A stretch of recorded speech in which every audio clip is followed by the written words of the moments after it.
is Friday Night Lights. Yes, indeed, it is tonight's broadcast of high school football, brought to you by CAHS Falcon Productions. We're live here in Uniontown, Pennsylvania for the 84th edition of the rivalry game considered the goal bucket between the Uniontown Red Raiders and the Connellsville Falcons. Hello everyone, I'm Trevor Connellsville alongside Doug Blackfeet, your commentators for tonight's matchup.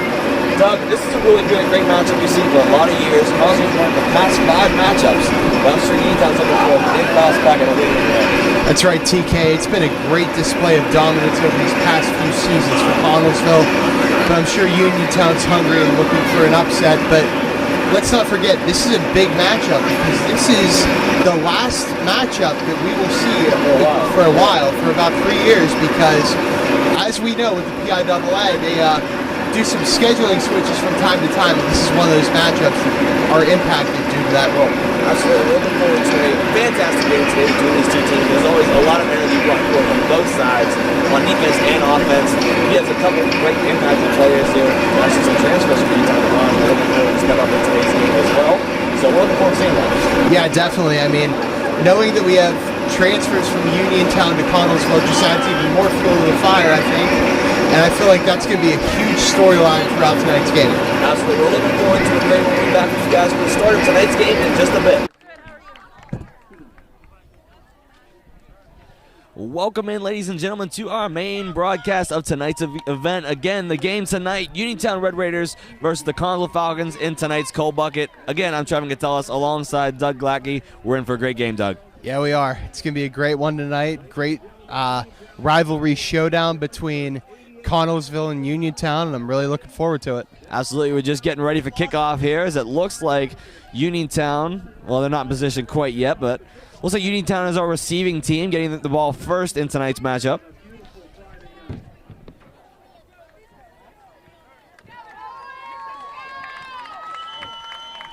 As our fans cheering them on here from the sidelines. Yeah, it's a great turnout for both Connellsville. Sides. Yeah, both sides. But Connellsville's full over here, though. Lots of Connellsville fans tonight.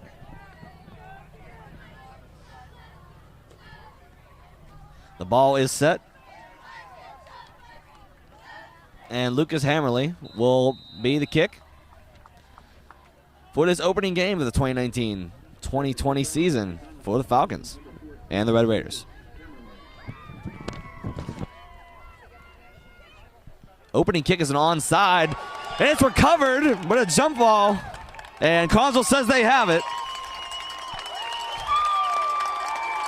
The fans are cheering. That is and just... the signal is Uniontown. The signal was Connellsville, my mistake. Signal was Connellsville. Yeah, Connellsville ball. Looked like they had it advanced. Absolutely phenomenal way to start off the game. No better way to start it off with a surprise onside kick.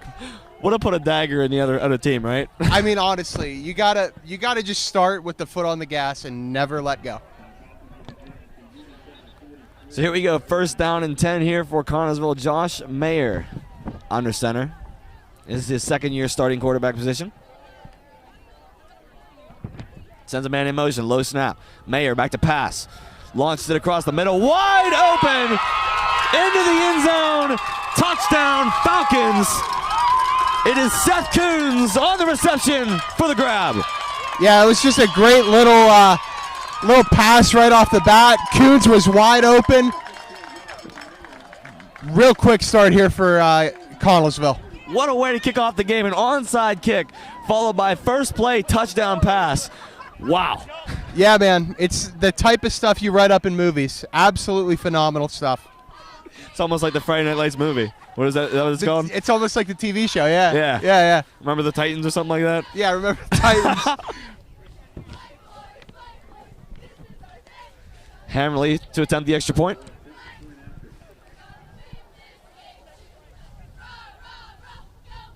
The kick is up and good.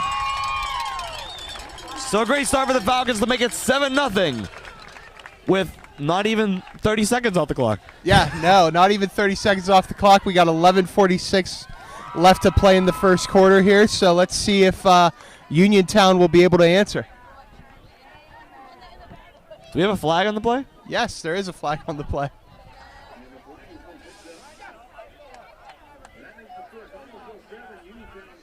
It was on Uniontown. I think it was offsides. Yeah. What I can see. It was obviously declined, so the PAT is good.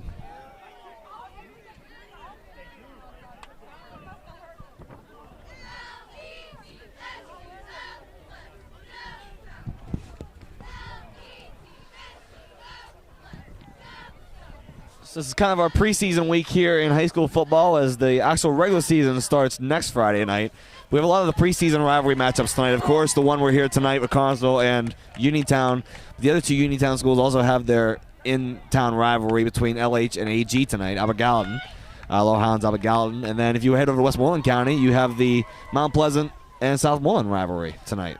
That's right. This is a great thing about Week 0 matchups here in the WPIL-TK. You get a nice little rivalry game to amp up your players and get ready to rock and roll into your regular season. And honestly, I wish they did this on my side of the state. I'm from the western side of the state. You know, they don't really do that around there in the Laurel Highlands Athletic Conference, and I wish it was something that they could, possibly add.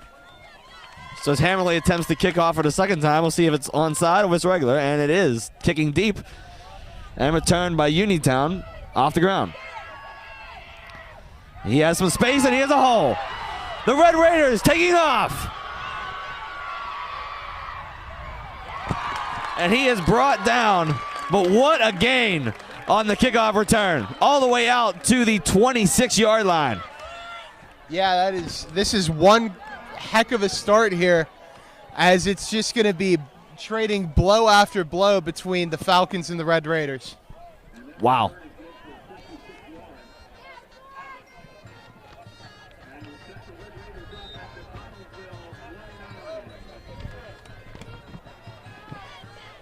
Under center, well, not under center, but in a shotgun, Craig Soltis to start off the game for the Red Raiders.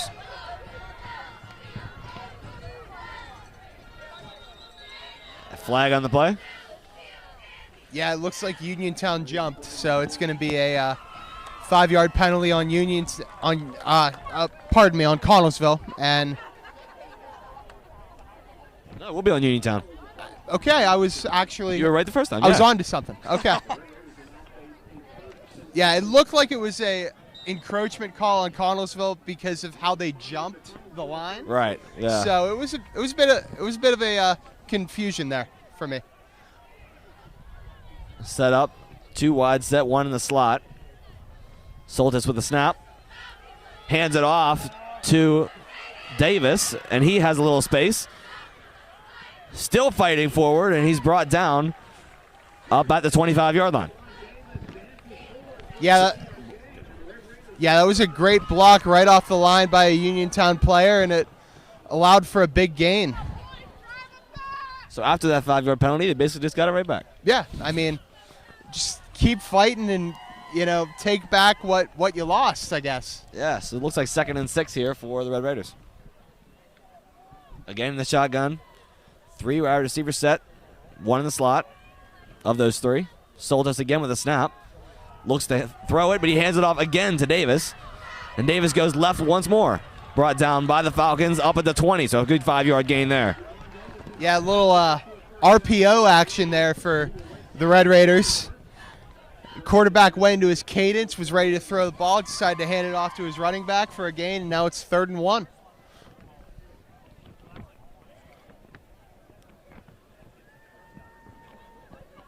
Look for Uniontown probably to run again here at 3rd and 1. Not very far to go. Yeah, I would definitely think that would be the move, because last thing you want to do is pass on 3rd and 1 and get sacked. So let's just try and get one. Soltis making some moves, yeah.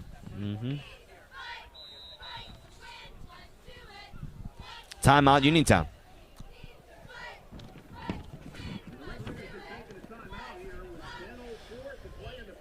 So with the timeout for Uniontown, we get into talking a little bit about the game, what we've seen so far, and daggers on both sides. Good, what a way to start for both sides. Connellsville opening off the game, the opening kickoff, onside, recovering it. First play from scrimmage is a touchdown pass. Uniontown gets the ball in the second, returns it all the way up to the 30-yard line, and now they're moving the ball up now to the 20. Wow. Yeah, I mean, it's been quite the fireworks here to start off this game between the Red Raiders and the Falcons. It's almost like the 4th of July with how many fireworks there are going on in this football stadium tonight. Uniontown's driving right now, and we'll see if this keeps up. I love your comical personality, Doug. Keep it going. Makes it interesting. So a single back set now with Davis in the backfield. Soltis with a handoff to Davis, and he, gets stuffed. Did he get it? It's going to be close there. I don't think he did. There is a 4th down for the Red Raiders. Connellsville makes the stop at the line of scrimmage. Yeah, that was actually a loss of 3 yards there, so it's going to be 4th and 4. And it looks like they are bringing on the field goal unit.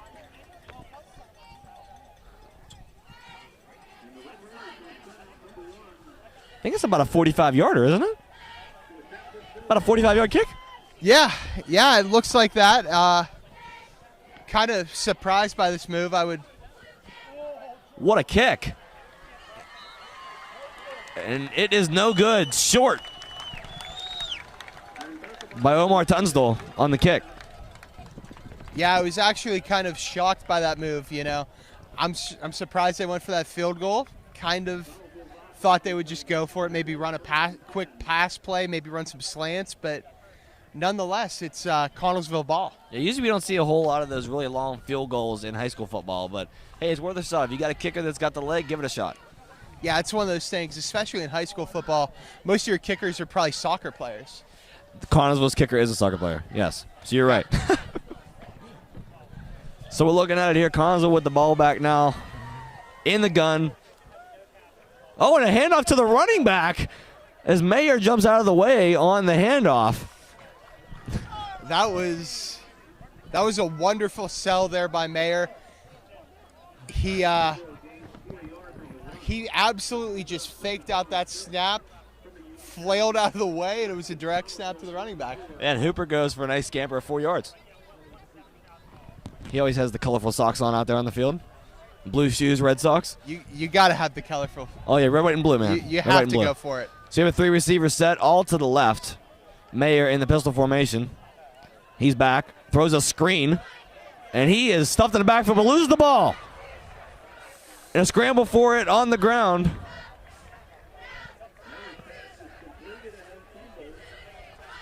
And it looks like Connellsville is going to keep it. Yeah, you could tell that play just got really blown up from the jump as Mayer dropped back and threw a quick screen pass to his receiver, but the Uniontown defense just really figured that out, and it just got absolutely just blown to bits.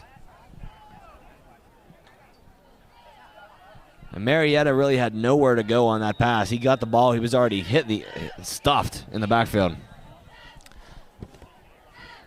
Timeout coming for Connellsville now with 3rd down and 14.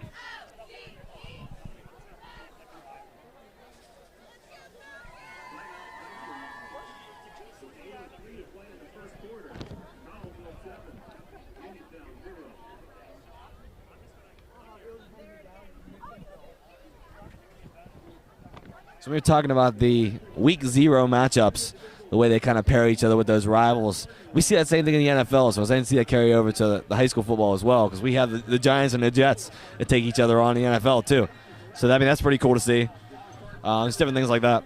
Yeah, definitely. I feel like whenever you set up the schedule, you always want to try and get a nice rivalry game set up because it gets the fans going, gets the players going. It's just a great atmosphere. Absolutely. So as both teams make their way back onto the field right now, it's 3rd and 14 from the 16-yard line coming for the Falcons.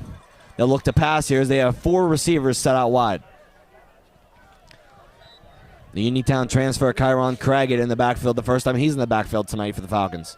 Mayer drops back, and he has to scramble. Pressure coming, and he's brought down. Does not make it to the first down line. Down by Braxton Lendy. You got to give it to Mayer, though, for going out and taking that risk. The hole just opened up, and there was nowhere no open receiver, so he just had to go and try and create the offense with his legs. Absolutely. So he's going to go for it here and look to punt, as Mayer, our quarterback, is also the punter. Yeah, you see that a lot in high school football. Easy to run fakes that way. A nice punt there, back. Long punt.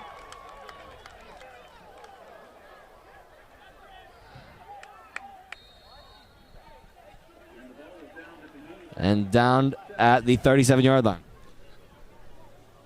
Yeah, it looked like there was a little bit of a miscommunication there by the Connellsville punt team, as one of the players scooped up the ball as it was still rolling. You're supposed to just keep it rolling and down the opposition as far back as you can.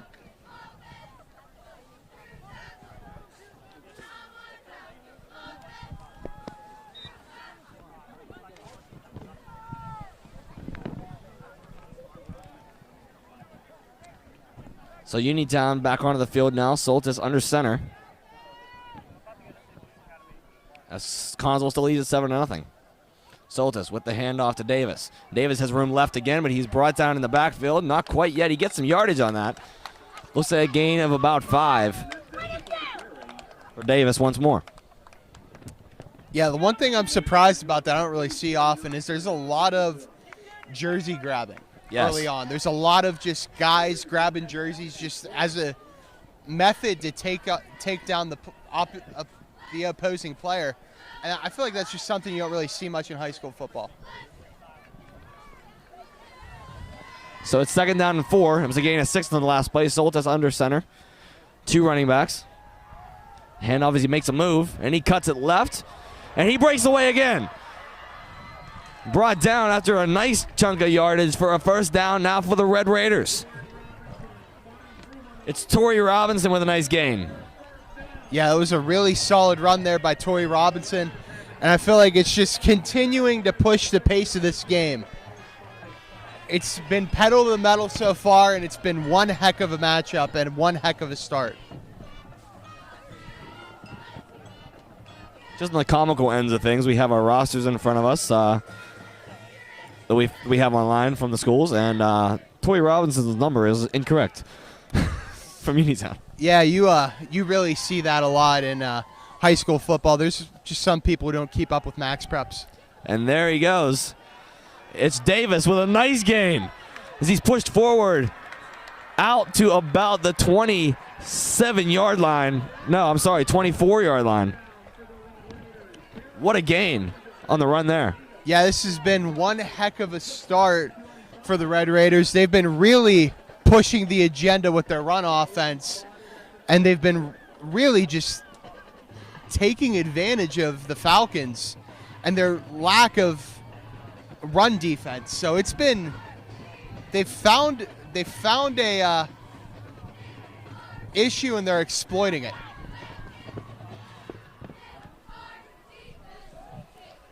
Soltis again looking for the snap. 1 receiver slot. Might have been a little bit of movement early there, but Soltis rolls out to his right side. Pressure coming now. He rips it across the middle. And nice grab diving out of bounds, and he makes the catch. What a grab there by Jake Shiley. Yeah, that was quite the grab there by Shiley. It looked like a very hectic play as Soltis was rolling out to the right, and he had so many defenders behind him. I didn't think he was going to get the ball off, but he kind of ran for his life, found an open player, and made a great play. Good thing is he kept that concentration as he was rolling out, was able to put it in his mind that he can get this ball off, found an open receiver, and made the great play. Exactly. I feel like that's something that's really hard to find in quarterbacks at the high school level, and he has it. So again, a 3-wide set. Davis in the back. Soltis rolls out looking for the option play. And he'll take it himself. And he actually does option it. Davis ends up with the ball. As flags all over the place as there's a little scuffle out of bounds.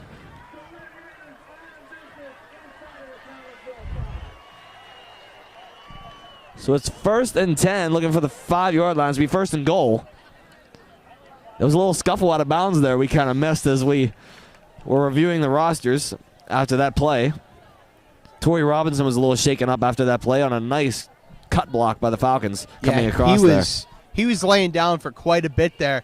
But like you said, TK, this is just what you were reiterating to me as we were preparing for this. This is a really chippy matchup, and both these teams don't like each other. There's a lot of ill will, and there's going to be a lot of so-called dirty plays throughout tonight's game. Absolutely. First and goal here from the Connellsville 5. Soltis in the gun. 4 receiver set. Falcons bring pressure, and he is stuffed in the backfield. Connellsville knew that run was coming. They jumped it right away. No blocking through that line as Connellsville's right in there to make the stop in the backfield. That was a great read by the Connellsville defense. Right at the snap of the ball, they just went in and it blew up the entire plan that Greg Soltis had, and it resulted in a bit of a loss, and now it's second down for the Red Raiders.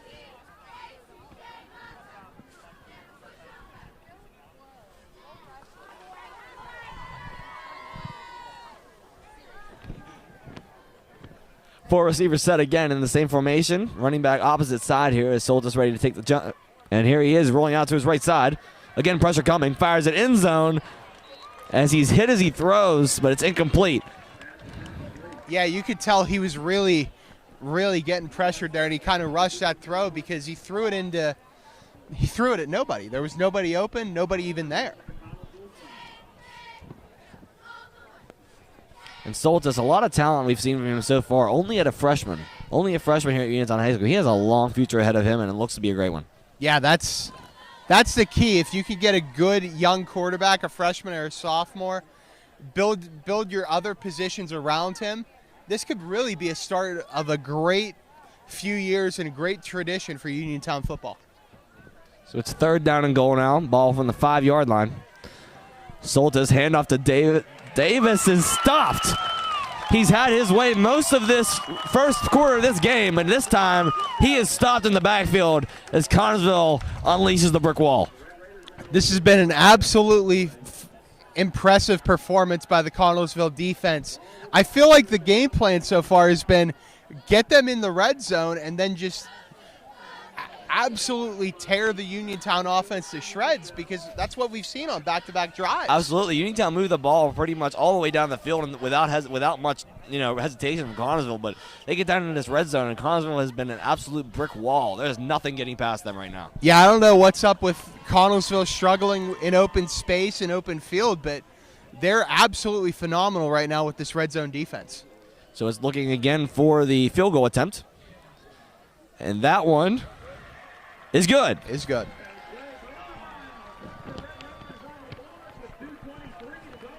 So now with the field goal, they score 7-3. Falcons still lead as they will be getting the ball back on this next kickoff.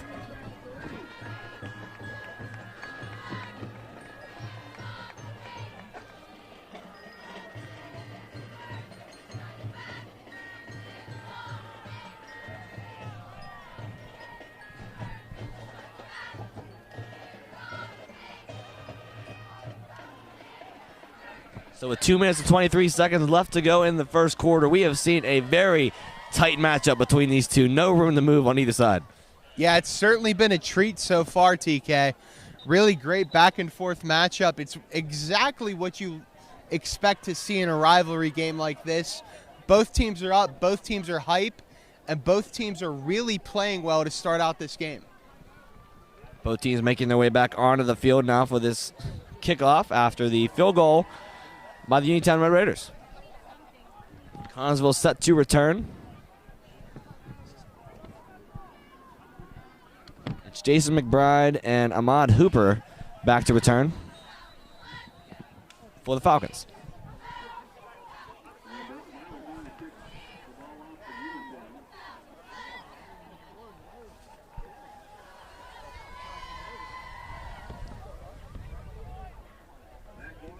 Nice kick there as it's out of bounds on the kickoff.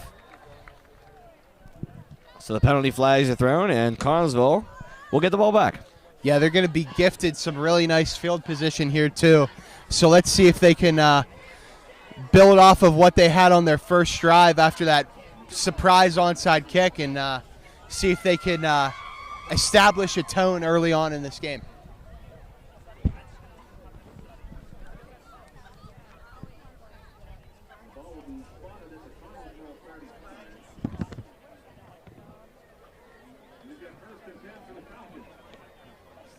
So 1st and 10 now for the Falcons. Josh Mayer back onto the field to run the offense here.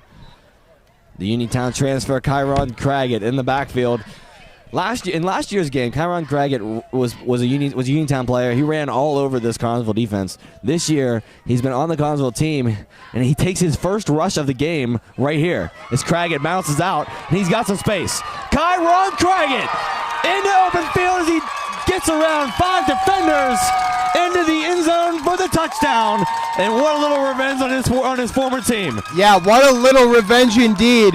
You and I talked about this in pregame. We said that Tyron Craggett was built like a tank, and he just showed it off there, going through all of the Red Raiders defenders for a Falcons touchdown. And the thing is, he actually went backwards to start off that run. When he handed the ball off, it was met with defenders, took that step back, and just shedded 5 defenders to get all the way to the end zone down the sideline. Yeah, that is a key talent for running back. If you could start your run in the backfield a little bit and then just build up, that's huge if you're a running back. Hammerly here to attempt the extra point. The kick is up, and it is good. So with that, it's 14-3 with a great long run touchdown for the Falcons. Again, we're just talking about Kyron Craggett, and he has so much muscle. I mean, The kid is huge. He is. I mean, he's honestly a physical specimen as a junior. He plays running back, and he also plays middle linebacker, and he's built like a linebacker. That's the key, having a running back that's built like a linebacker, because he just runs through people. And he also has the speed of a small running back, which is insane. If you combine both those together, you're almost unstoppable. I mean, you're looking at almost like another Jerome Bettis, aren't we? Yeah, I mean, honestly, we're friends of the Steelers around here, right? We could go with that. I mean, yeah, a little smaller than that, but we're going to have to drop some Steelers references from here on out throughout tonight's game, as we are in Western Pennsylvania. I guess. I mean, I'm not a Steelers fan, but I can recognize them since we're in that area. So, if you all know me personally, you know who I'm a fan of, but I'm not going to put that on the broadcast. So, we'll keep that to ourselves. Just ask me outside of the broadcast. Lucas Hammerly to take the kickoff after the long run by Craggett.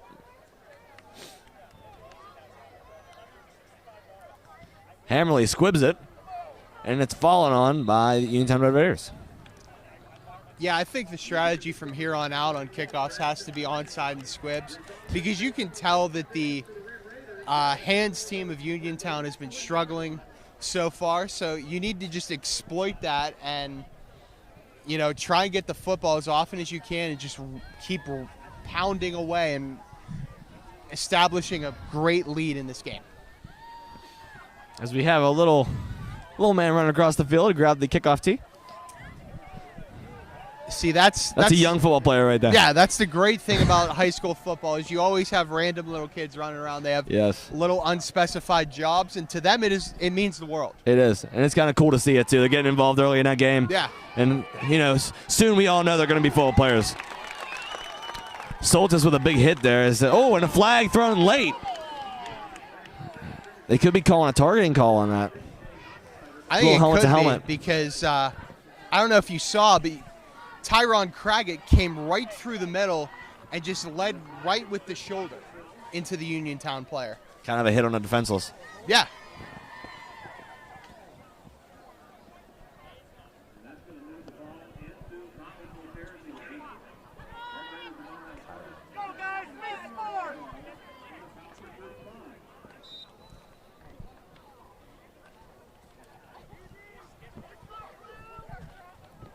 So Uniontown taking it from the Connellsville 45.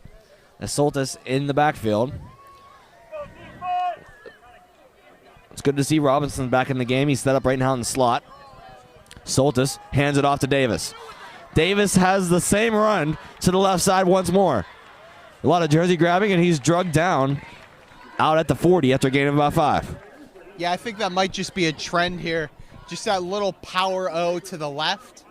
Just run right up the left side because for whatever reason, Connellsville hasn't been able to catch on so far. Yeah, that's the thing is, if you're doing something that's working, you don't stop until they stop it. So, I mean, if they're going to keep letting that happen, keep running that play. Yeah, if it ain't broke, why bother fixing it? Exactly.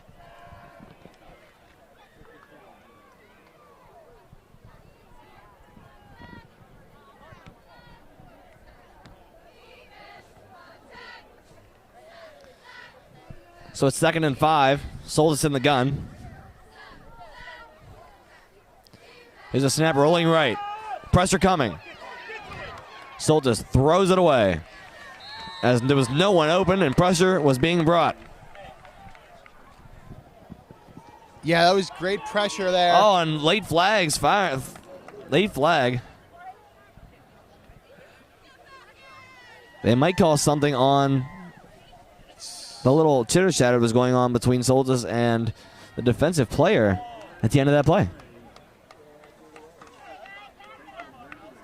Intentional grounding call for Uniontown. There wasn't much many receivers in the area. So I was going to suggest that because he threw it the whole way over to the track. That's true, yeah. So that should be an intentional grounding call. You know what I can't stand, though? If you're playing Madden football and you get that call, not the best thing in the world. No, that's why you just got to take the hit. Absolutely. Unless you're in your franchise and you lose your star quarterback. You would know a thing or two about that because I've done it to you. If you love football, you got to play Madden, right?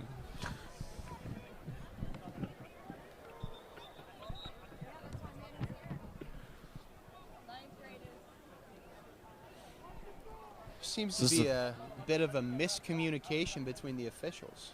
Yeah, it's a 3rd and 12, but look like they're going to move the ball back. Yeah.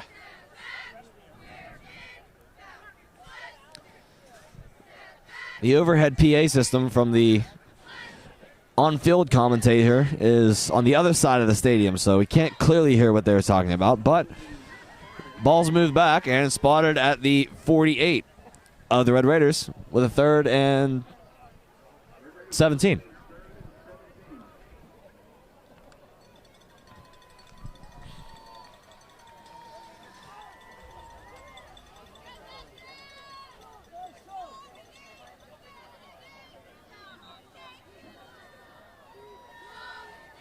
And more miscommunication as the referees are coming together now.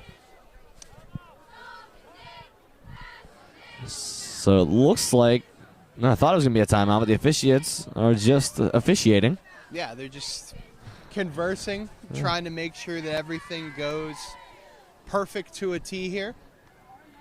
Not quite sure what they're discussing at this point, but they have been doing it for the past couple minutes, so we'll see when play resumes. I think it was just them trying to spot the ball after the intentional grounding flag. Right. So I think they got it sorted out now. We're going to resume play.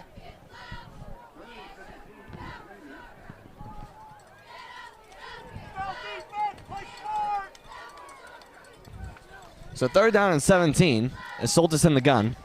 4 wide set, 3 wide set, and a tight end. In motion is Shiley. Soltis with the option. Puts it out to Davis, and he is stuffed. Got a few more yards there on the option, but nowhere to go after that as Connellsville brings him down just past the 50 at the 49, and that'll bring up the 4th down.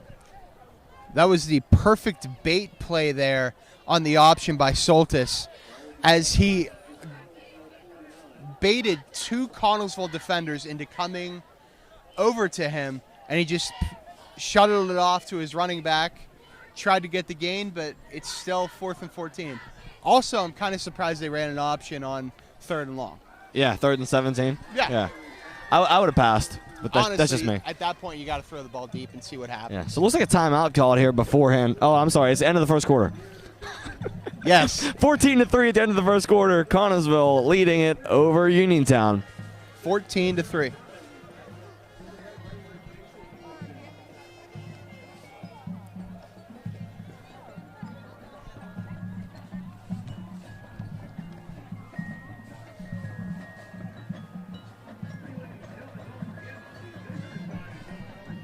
And don't forget, ladies and gentlemen, brought to you by CAHS Falcon Productions, the broadcasting team for Connellsville High School.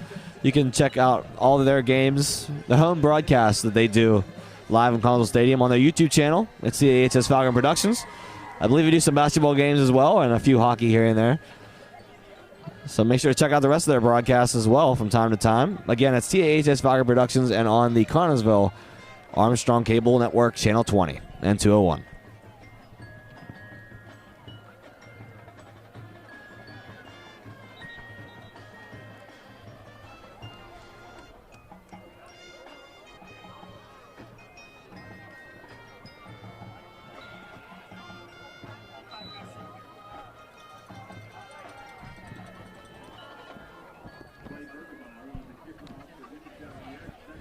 So as they switch sides now, it'll be the punt. A high punt, but deep one. Returned by Hooper. Pressure coming right away, and Hooper does shake it. Hooper's got space, and he is brought down after a few-yard return. Still not going down. Oh, and a late bring down is there, and there it is, the flag. Brought him down late as they kept dragging him to the ground after the whistle was blown. And then a little scuffle on the ground there after that play.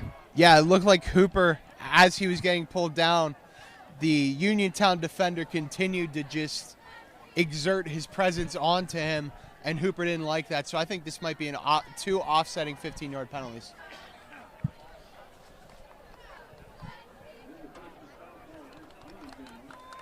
So it's a personal foul on Uniontown. All right.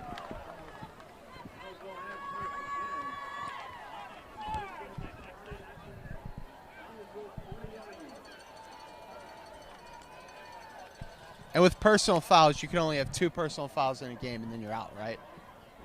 I'm not sure how that works. I think it's a the flagrants is the way they do that. If it's like 2 flagrant ones, okay. If it's a certain flagrant, and they feel it's that certain type of flagrant, then they can eject you on one.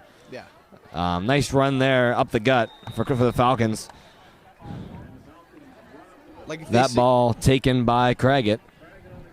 For instance, if they suspect it's targeting, they can just throw you out right away. Absolutely. They can call you the personal foul for targeting and say number so-and-so is ejected from the game. I mean, they even do that in the NCAA. So. And NFL, yeah. More in the NCAA than anything, though. Yeah. So 2nd and 5. Mayer with the handoff. Oh, no, he didn't hand it off. He ran it himself and dished it out to Hooper. Man, it faked me out, man. Look, he handed it off to Craig, and he ran it left himself, and then shuffle tossed it over to Hooper on the left, who ran it up for a nice gain. Yeah, that was a dandy little play there. You know, we got faked out ourselves. We thought Craggett was running right up the middle, but Mayer ran a little boot, got the pass off, and another big gain here for the Falcons. And Craggett got really hit there when he came in there. You hear the helmets clack. Yeah, when he went right at the gut there on that run. He got lit up. I thought we were going to see like a helmet-to-helmet call. Kind of ironic as we were talking about targeting. Right, yeah. So Mayer sends a man in motion, and he hands it off to Hooper, who makes a move. Very patient. You can see him in the backfield there. He's waiting for that hole to open. He makes some moves, makes some cuts, and waits. And when he does find that hole, he exploits it. And that's what we've seen a lot from some of these new running backs in the NFL, waiting for that hole to open up before they make their move and they get yardage. Yeah, I mean, one person that does it exceptionally well was Le'Veon Bell. When I knew you were going there. Steelers. Yes. I mean, it's a running style that was adopted originally by Barry Sanders when he played for the Lions all those years ago, and I feel like a lot of present-day players are starting to adopt it. Mayer hands it off to Craggett, who does have some space. Craggett again into open field. It's Kyron Craggett with a big gain up to the 22-yard line. Go the Connellsville Falcons. You just love to see stuff like this in a rivalry game because especially with Kyron Craggett going to Uniontown and then transferring into Connellsville, it's just it's an absolutely phenomenal storyline, and I cannot wait to see how this all unfolds. Absolutely. Craggett limping off the field there, probably a little shaken up there. Looks to be okay. Walking off in his own power, just a little sprain on either the knee or the ankle, so it looks to be all right. Just try stepping out for a couple plays. He got hit in the knee. The Uniontown player led with his head right into his knee, so he might be a little banged up. Mayer with a handoff. Little grab, and he is brought down. That was George Schultz on the carry. It looked like it was starting off as a great play for Schultz, but Uniontown's defense was just all over him from there. Started out, looked like it was open. Yeah, he had a wide open lane on that side. Looked like he had it, and then there was a little jersey yank, and then he just got gobbled up.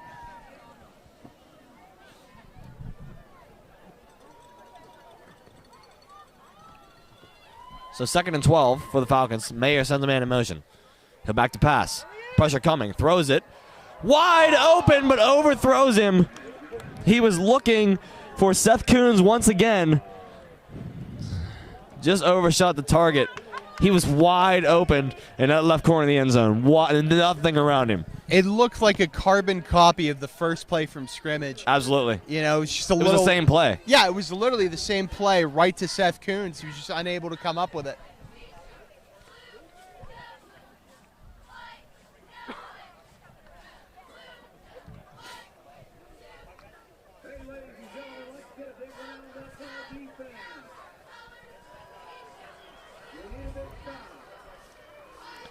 Third and 12. Mayer sends a man in motion once more.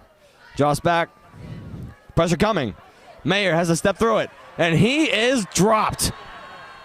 A flag on the play, though, as Mayer is dropped in the backfield for a sack.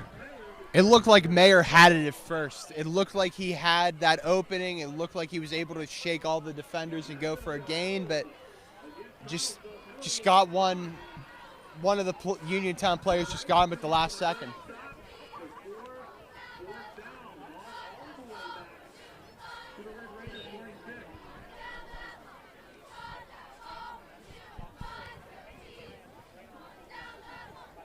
So 4th down and 18, and the Falcons are going to look to go for it.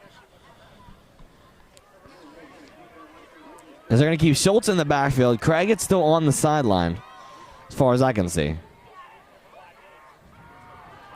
Mayer, pressure coming. Throws it. Almost intercepted as he is brought down to the ground as he throws. So it'll be a turnover on downs. Red Raiders will take over possession.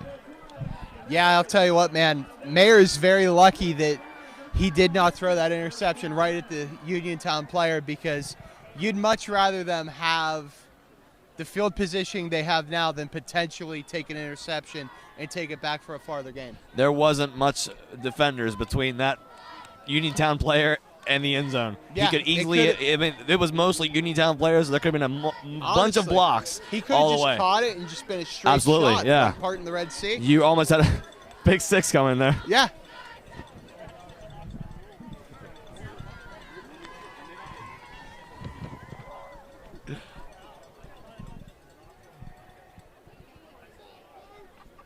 High snap. As Soltis hands it off and a fumble, but Uniontown will recover the miscarried snap.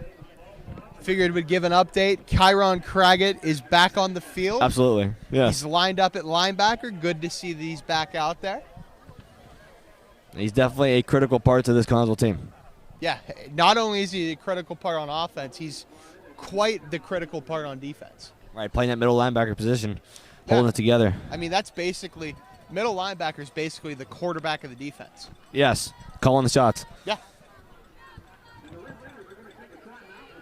And timeout for Uniontown with 7 minutes and 55 seconds, just under 8 to go here in the second quarter. Your score still Falcons 14, Red Raiders 3.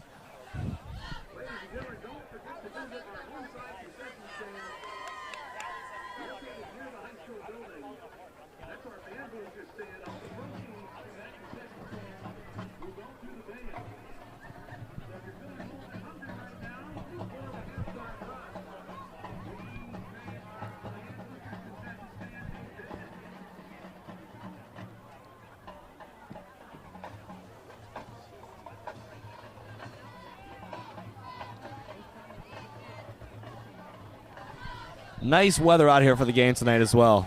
I mean, it's been pretty warm the last couple weeks. Came down today. We had a big day of rain yesterday. Yeah. Coming into today, rain this morning, cooled it off a little bit for tonight's Friday Night Lights. So it's not like you have to be sweating out here in the stands. You're not freezing like at some games later on this fall. It's nice 70-degree weather with that little breeze. It's very nice out here. Yeah, it's perfect fall weather. Yes, but we're not in fall yet, Doug. Don't rush it. We're still in August. Hey, they're saying there's going to be an early fall this year, so. And a bad winter, yeah, I heard. Yeah. And a jump there, and the flags are thrown. Looks like encroachment on the Falcons. Yeah, I believe that's going to go on freshman number 67, Tucker Bloom. He jumped early. He did.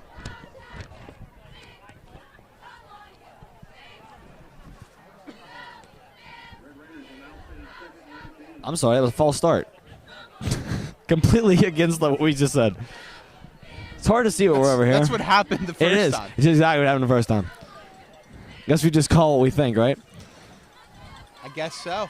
So 2nd and 19. Soltis with the snap. Pressure coming. Rips it across the middle, and it's incomplete. In and out of the hands of Jake Shiley. That was great coverage there by 56 Gabriel McCroom for Connellsville. Really just right on the receiver, getting ready to jar the ball loose if he did make the completion, but he did not. He gave it a good effort, though, diving in the right side for that ball. Oh, definitely. He made that great grab earlier down near the goal line.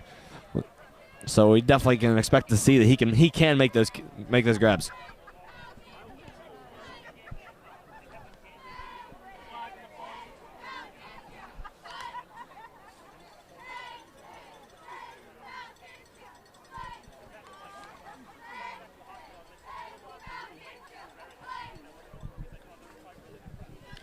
Falcons defense eager there, moving early, and Soltis goes deep. Comes down with it is the Falcons. It's an interception. Number 56, Gabriel McCroom, comes up with the interception, the junior middle linebacker, with a huge play for the Falcons. Great coverage. One-on-one down that sideline, and he's got the 1 foot in front of him when that ball went up, and he was just able to pull it down. Something kind of funny we just saw on the field. Number 4, Jason McBride, went to celebrate with his teammate and absolutely just got lit up. He just fell right to the ground. Right over. Just got his feet swept from under him.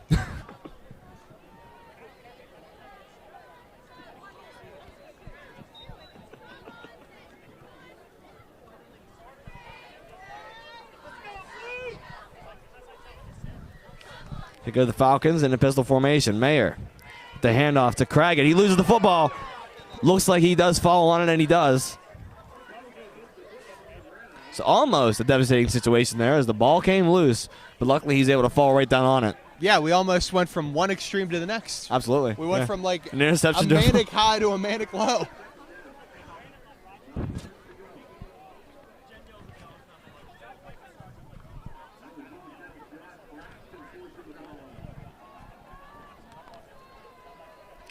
Second and 9 for the Falcons. Mayer set up, sends a man in motion. He fakes the handoff to Hooper and takes it himself. Up to the 30-yard line, almost to the 29. Yeah, fake little end around there. Tried to fake the play off to Ahmad Hooper. Just takes it right up the middle himself. Honestly, it's a great portion of the playbook. I love it.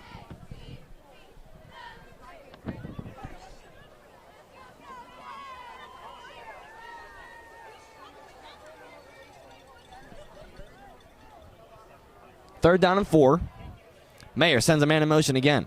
This time hands it off to Craggett. Craggett being patient. He goes right up the field, makes a move, and gets out to about the yard. Yes, he does. He gets the first down. He has passed the yard marker. First down for the Falcons. Great run there by Craggett.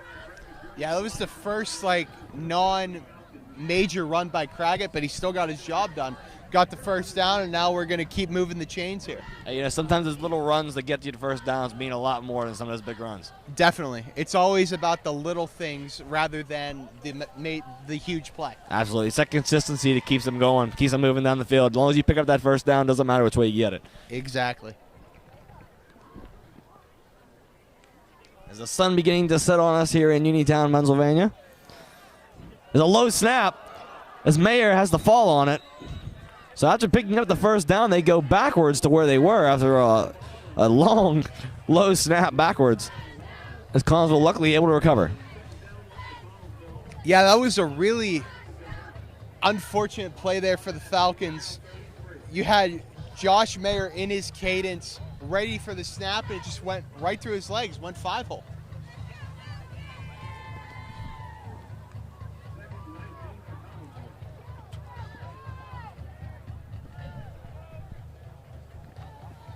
Reference to hockey there from our specialist, Doug Glackey. Huge hockey guy. Yes, he is. Mayer, with pressure coming, just throws it away. As there was nowhere to go, as defenders were swarming Mayer in the backfield. I feel like Mayer's really been struggling under pressure tonight. As phenomenal as he's been with open space, he's really been struggling with the pressure coming. And I feel like he doesn't get rid of the ball fast enough. He's holding on to it. He's running around in the backfield. Really needs to figure that out. Yeah, sometimes it goes on both sides. You know, sometimes it's on the quarterback to not get it off fast enough, but sometimes it's on that offensive line. That's very true. If they're not holding that defense back long enough, I mean, Josh Mayer doesn't have a whole lot of time back there in that pocket to get the ball off. It's true. So if he maybe has another second or two, man, he might be able to find an open receiver. Lower snap there, but pressure coming. Mayer throws it one-on-one, and Hooper is still on his feet, but brought down out at around the 12-yard line. Goes Ahmad Hooper with a nice grab. That was a phenomenal little play. You know, it was 3rd and 19. Mayer gets a snap. Ahmad Hooper runs a little wheel route, and he hits him up in stride for a big gain. Talk about a way to come back on a 3rd and 19.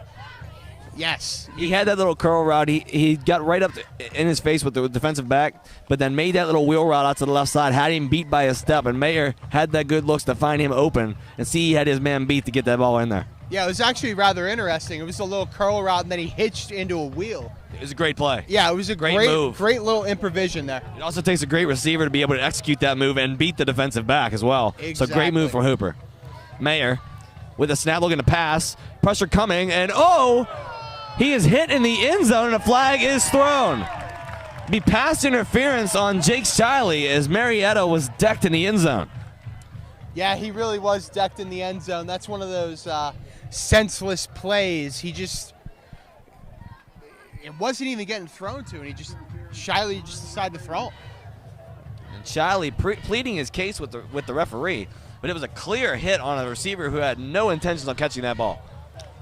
Yeah, there's really no need to plead your case if the ball is not coming to the receiver. I mean, pass interference is pass interference. Yeah, he had no chance to catch it with that hit. So 1st and goal, coming from the 5. Falcons in possession. Craggett lined up in the backfield. Mayer with 3 receivers set.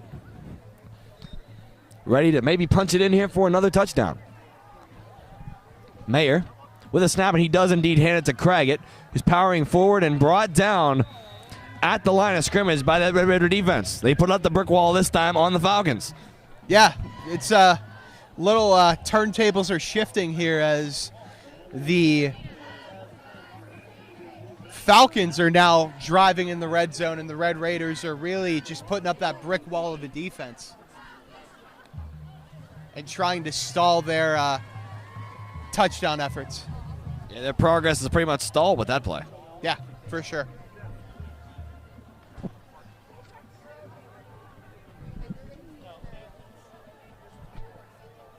So 2nd down and goal. Mayer sends Craggett in motion. 4 receivers set. 5, I'm sorry. Mayer rolling right.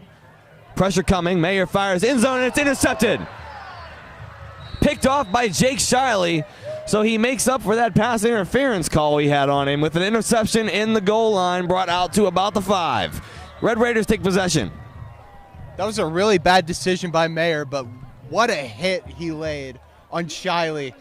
Like, it's not all the time you get to see a quarterback lay a hit like that. Yeah, you never see a quarterback lay a hit like that because you never want them to take contact. Absolutely. We have injury on the field for the Connellsville Falcons during that play.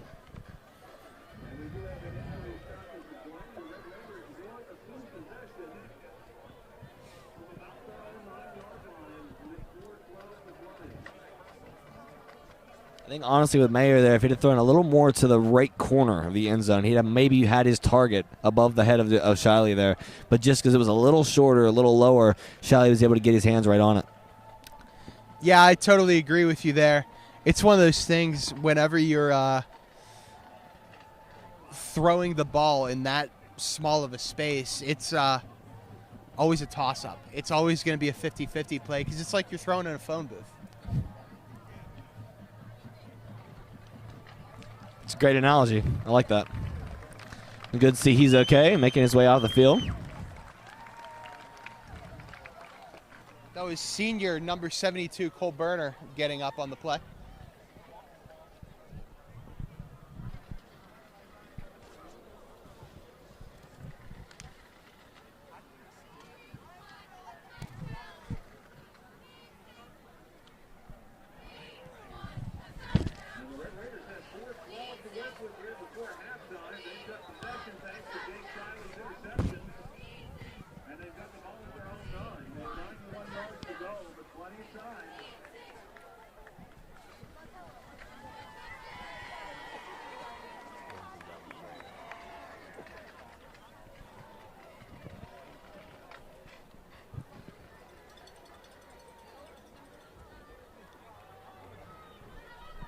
So Uniontown taking over possession from their own 8-yard line. Asoltis in the gun, 3 receivers set, 2 running backs behind him. Connellsville defense is ready. The snap. This time to Robinson. And he's brought down after about a yard gain. Yeah, I feel like this is going to be a big defensive drive here for the Falcons as they have the Red Raiders pinned down in their own 10-yard line. So if they could cause some commotion, maybe get a safety, that would be a huge turning point. Even if they can't get the safety and Red Raiders are forced to punt, they have great field position coming for where that ball is kicked from. Exactly. It's not going to be that far down the field before Connellsville would have to start. Exactly. So they can put up a good stop here on this drive. They'll be good. They'll be golden. Yeah. Falcons jumping at the line of scrimmage. And they do get in there, tossing it away. And, he gets through the hands of the defender. And Davis has space. Tripped up. Great tackle there by Dyson Rogers. What a play. Great save because he had space, and Davis could have gone. Yeah, that's another one of those little plays that we were talking about earlier. Nice little shoestring tackle there by Dyson Rogers to disrupt what could have been a major turning point in this game. And the pass was even close as well. I mean, the defense from Connellsville really had their hands close there to that pass. Yeah. And it just got by the fingertips and into the hands of Davis. So that could have been a swatted ball or possibly even an interception. It went through multiple sets of hands. From my vantage point, it looked like it was going right at a defender, but for an interception, that's what I thought as well. Yeah. And it just was honestly, it was a lucky play. It was Yes. a great pass. Soltis with a high snap, hands it off to Robinson, who has space up the middle. Robinson turns it out left side, and he has more space, brought down again by Rogers. The last man of defense making the plays out there for Connellsville. Dyson Rogers is a loose cannon out there right now. He is a force to be reckoned with, and really, he's just been all over the place on this defensive drive. He's the only man making stops right now. Yeah.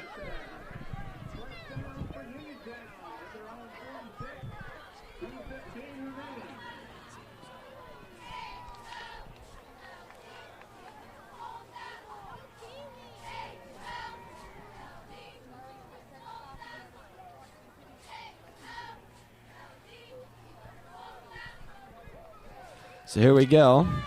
Soltis with a snap. Dished it out to Davis on the toss. Davis with a stiff arm. Nice play there, and he's still on his feet. Brought out across midfield out to about the 47-yard line. Yeah, that's a big stiff arm there by Davis to give himself some more space. That's just old school hard-nosed football. It's something you really don't see in this day and age, and it was honestly a really refreshing sight to see.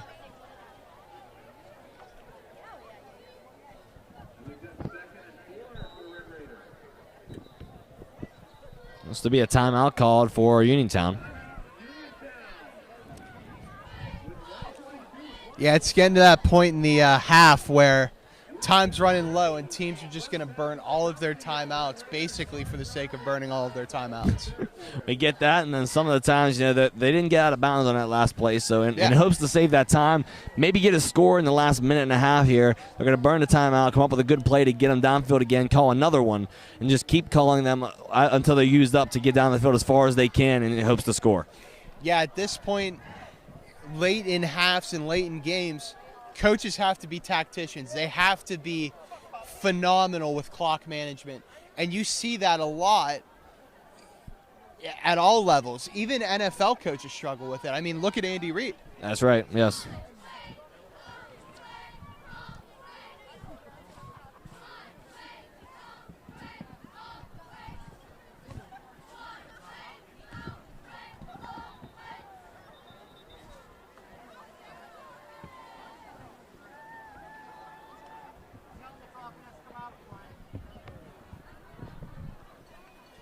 So making way back onto the field now are both of the teams. It's 2nd and 4 for the Red Raiders.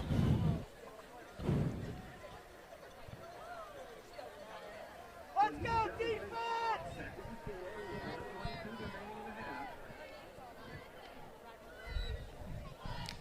Soltis ready to take the snap. 1:22 remaining in the half.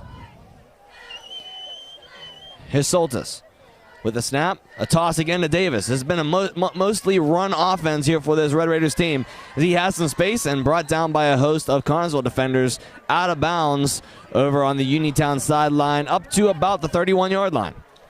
Getting out of bounds, though, stopping that clock. A good strategy there for the Red Raiders. Yeah, stopping that clock and running out of bounds is the key here, because if you could put a great drive together here in this last 1:15 and go into the half down by 4, you're really in business here going into the second half.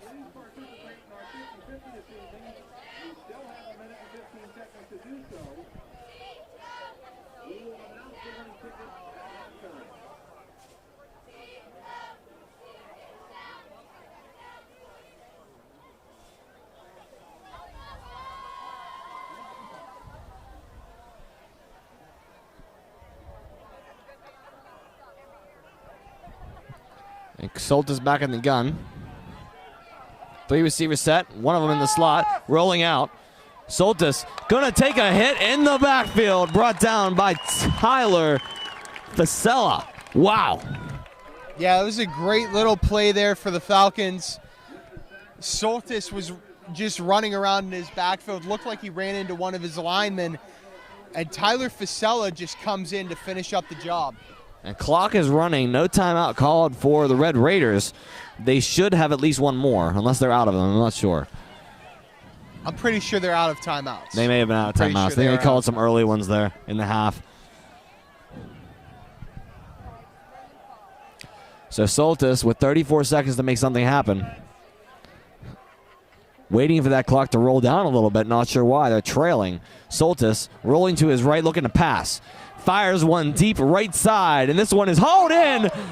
Wow, what a hit. But what a grab by Dylan Buckholder. And what a hit. Oh, my.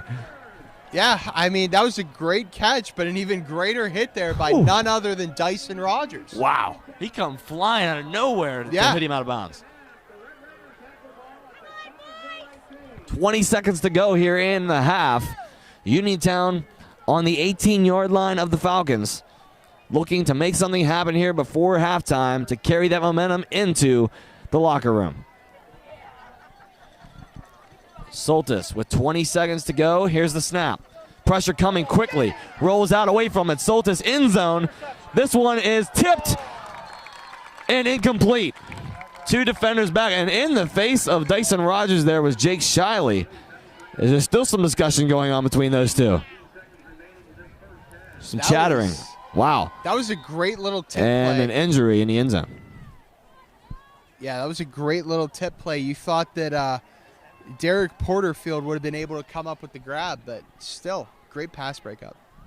And we have another stoppage in play due to injury. Red Raiders now facing 2nd and 10 from the Connellsville 8. Lots of things to be excited about for the Red Raiders on the red zone will continue to threaten. Halftime show upcoming. That was number 56, Gabriel McCroom, down on the play. Looked like it was, looked like it could have been very bad, but he just sprung right up. It did. Shows that these players are just ready to go to war for this rivalry game. It's great to see. Could be a lot of times too we see that, in the first game of the season, some players, getting the cramps real early, things like that too. So got to work those kinks out within the first couple weeks also. That's the big thing with like week 1 and week 0 games is the cramping. Yes. It's awful. People aren't used to it yet. Exactly. Once they're into the swing of things, week 2, week 3, they're ready to go. But yeah, once you get into week 4 and 5, you're rolling. Absolutely. It's all on hydration at that point. So 13 seconds as Fasella jumps. And it's encroachment, neutral zone infraction for the Falcons. And Red Raiders will move it up, enhancing their chance to score here before the half. Yeah, giving them more good field position to try and make a last-second effort to go into the locker room with much-needed momentum. Absolutely, and a timeout called, looks like, for the Red Raiders, so they must not be out of timeouts.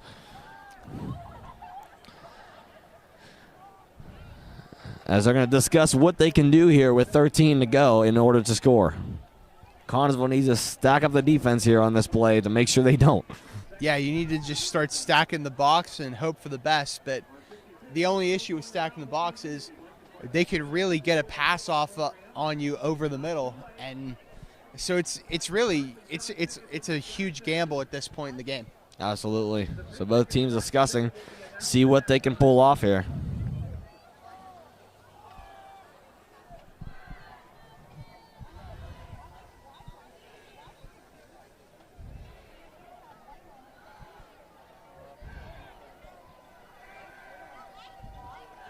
Players are on the field, and it is time to go. Soltis with 13 seconds on the clock. In the shotgun set, 4 wide receiver set. Soltis is decked. Ball's out. Ball is loose. Picked up by Davis. And could he go? He's got space, and he is hit. As that will do it for your first half of football. A mishandled snap to end it, picked up by Davis, who gains a few yards out of it, but then hit hard by the Connellsville defense. That'll end your half 14-3. What a half, Doug. Yeah, absolutely phenomenal half. Great way to kick off this high school football season, and I cannot wait to see what comes next here in this second half. Absolutely. Again, your score 14-3 here. Connellsville Falcons lead, and we'll be back with you the start of your second half.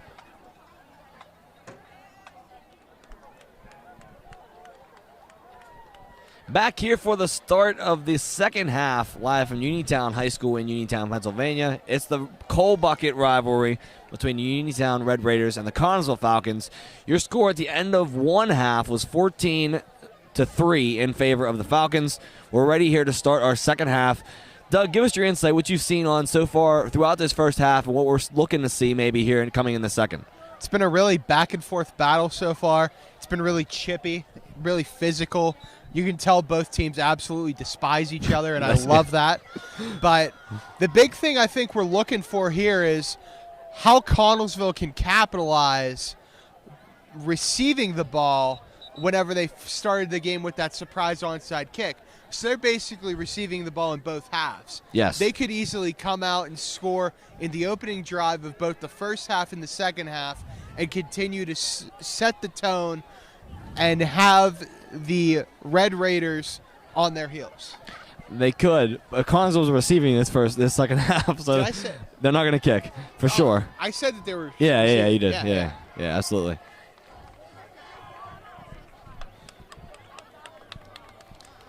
But could Uniontown pull it off?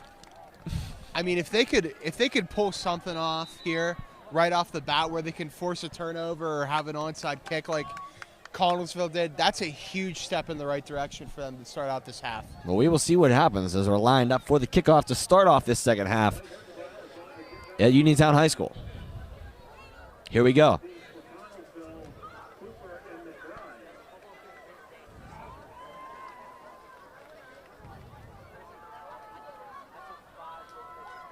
Here's the kick, and it is a deep kick. Into the end zone for a touchback. Yeah, that was a great kick there by Uniontown's kicker. Honestly, just got right in the air.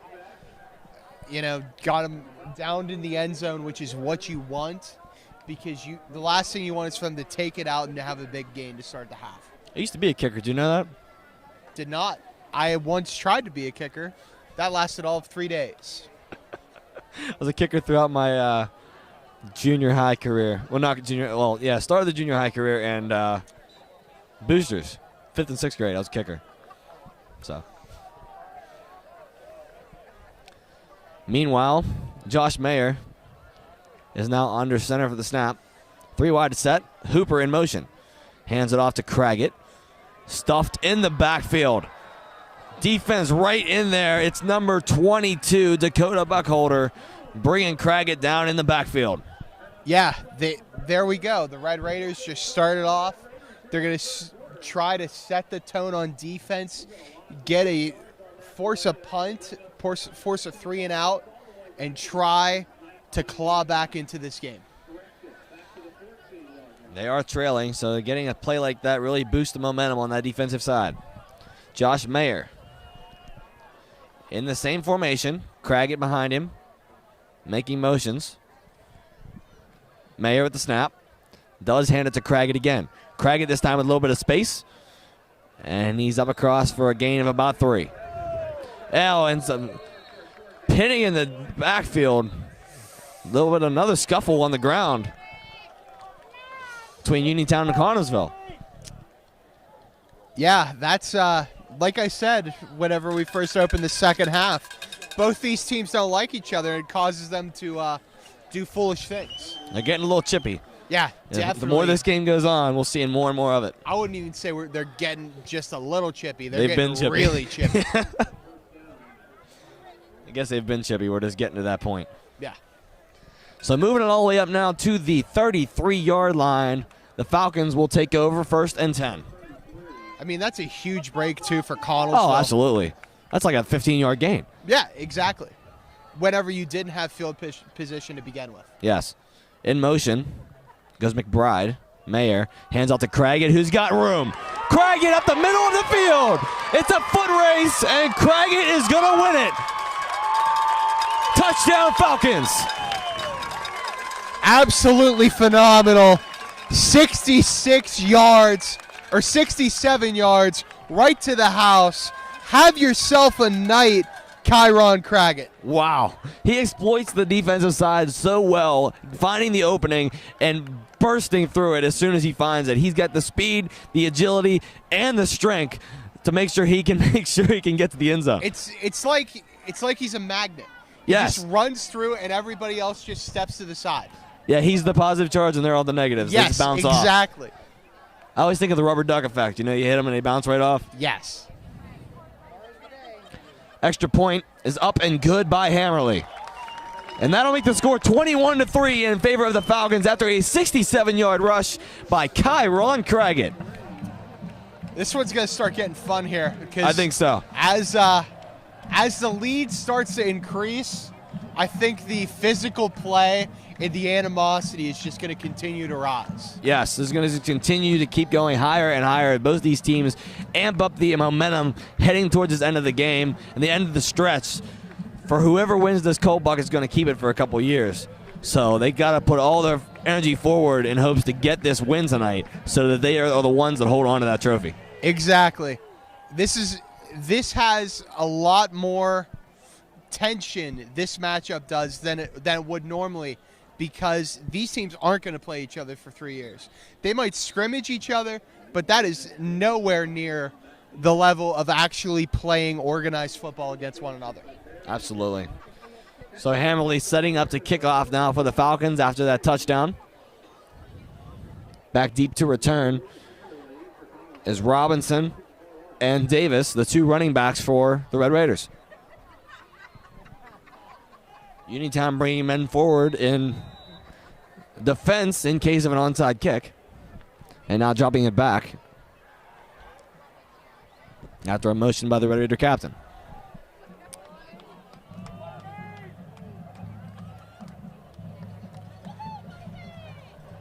Here's Hammerly.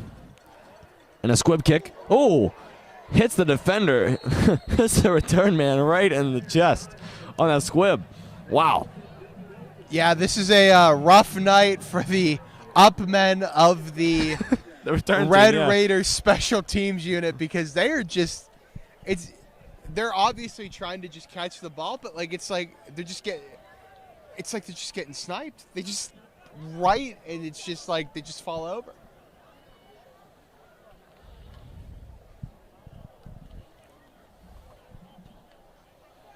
So out onto the field is the Red Raider offense, who's had some struggles in the passing game for sure. The running game, not so much. Has been pretty successful there. However, once they get to that red zone, the Falcons putting up the brick wall. So they'll see what they can do here on this drive to hopefully put some points on the board. They have yet to get into the end zone for a touchdown, but they have scored that one field goal. Soltis in the gun. 3 wide receivers set to the left. 1 man back. Soltis. No snap, and the flag is thrown. I'm thinking we're going to get this one right this time. I'm calling this one as a false start on Union. And it is indeed. False start on the Red Raiders. So you're 1 for 3. Hey, Almost 2 for 3, but we'll take it. We'll take it anyway. We'll take them any way we can get them. that's right.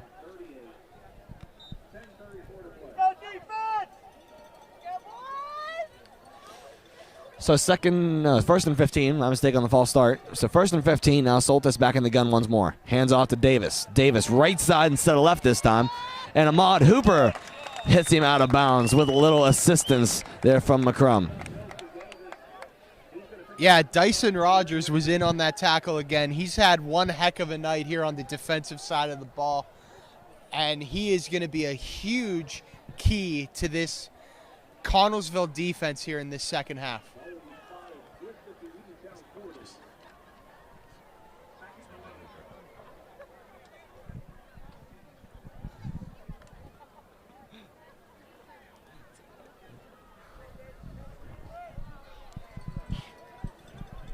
Second and 13 for the Red Raiders.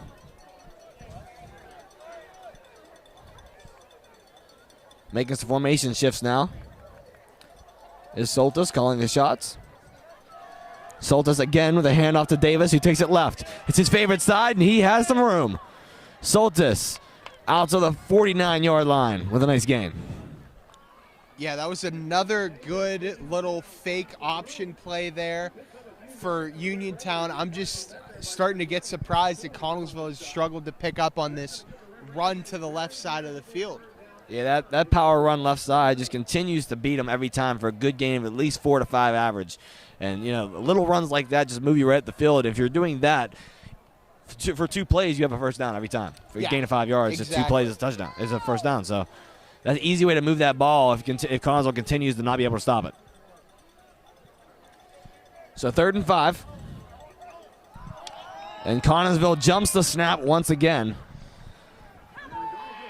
It's an offside of a neutral zone infraction again from the Falcons. That was a perfectly executed play there by Uniontown. Back when I was in high school at Richland High School in Johnstown, Pennsylvania, we used to call that play chili and freeze. And Chili and freeze. We would have one that was called chili, one that was called freeze, and it would just be like a fake little snap count to try and get them to jump the line. That's exactly what they did there. Exactly. Davis with a handoff right side.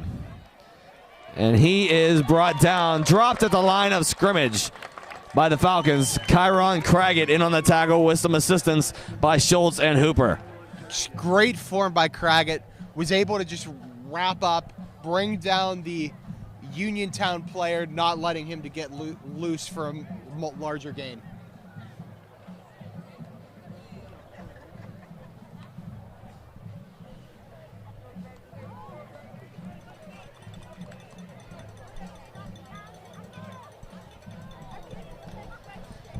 Four wide receivers set now for the Red Raiders here on 2nd and 9. Soltis discussing with his running back in the shotgun. Davis has been that star running back here. And pressure coming. Fires it left side. Wide open. Bobbles the catch, but he's got it now. Oh, and tripped up right before the end zone. But what a play by Dylan Buckholder to get that in there. Wow. That was a great little route by Buckholder to fake out Derek Porterfield of Connellsville. It looked like it could have been, from my vantage point, it looked like it was going to be a pass breakup, but then Buckholder just corralled it, and it was for a huge gain. And the thing is, he bobbled it to start with, too. He almost dropped that wide open pass. But then made a nice little cut after he grabbed it to get upfield for a nice gain, almost to the end zone. That would have been absolutely Stop short. And tragic. a run up the middle. Stops short. Robinson almost had the end zone there, but stopped short. Yeah, it was very close. They're right on the edge of the goal line here, trying to just pound it in, get some much needed momentum.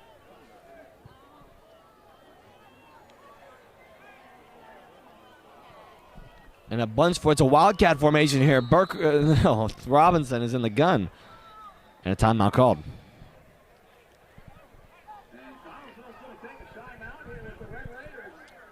I'm honestly very sad that timeout got called because I was very excited to see what that play was going to be. Yes, it was a wildcat formation. You don't know. Uniontown come right back out in it. Yeah, you don't know if it's going to be a wildcat run or if they're going to do a wildcat pass. I'd love to see a wildcat pass. I would too. It would be absolutely fantastic. It's something you don't see all the time. That would be the icing on the cake for what a perfect game this has been for me. You know what would be great? You know what would be awesome? What? If anybody watched last year's Super Bowl, if Uniontown pulled off a little Philly special right here. I mean, honestly, they were lined up to run Philly special. They could have. In that formation, Philly special was possible. Yeah. Maybe they were going to try it. Yeah, I mean, that's a suspicion. It's very possible. I feel like that's really finding its way into high school football now. I know that they do it at Richland in my hometown, and it's absolutely electric when they run it.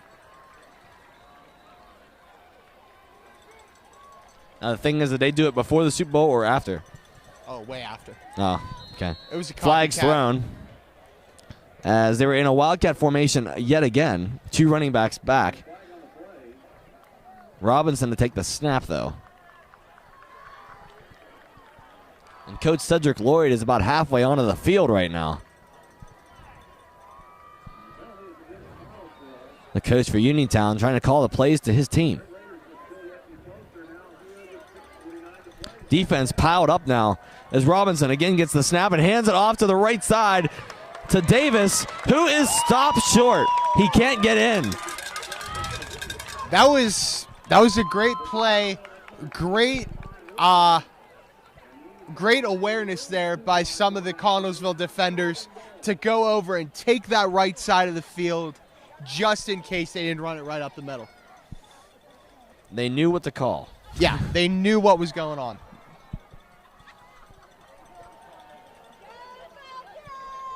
Here it is again on 3rd and 3 in the goal line. Robinson is stuffed. Dyson Rogers on the breakdown right through the line of scrimmage on a safety blitz to put him on the ground with a great stop.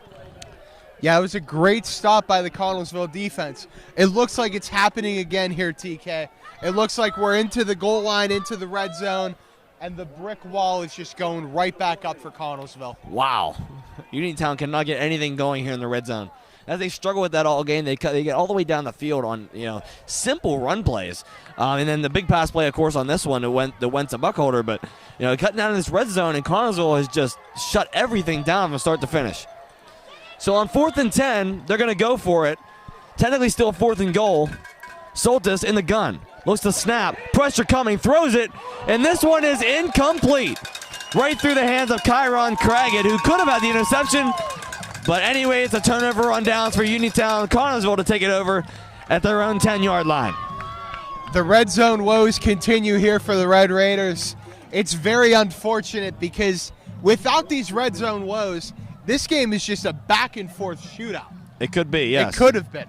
But now I feel like Connellsville's really starting to take over here, and they're really just going to put the pedal to the metal and close this one out in style. If they could get another touchdown in this drive, that would definitely get them in the comfort zone and get them a nice, comfortable lead to sit on if they can score again on this drive. Sends McBride in motion, and a flag thrown. This is going to be a false start on Connellsville.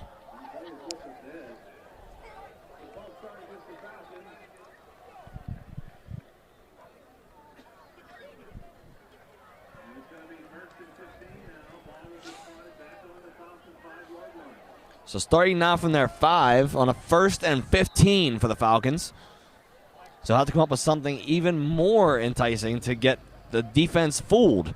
As they were on their own 10, now at their own 5. A safety is very likely here if the Uniontown defense can bring the pressure. Yeah, this is a very key situation here. If Josh Mayer can lead the troops and get them out of this situation. He's looking to pass, too. Going deep. And McBride holds it in! McBride! What a gain for the Falcons!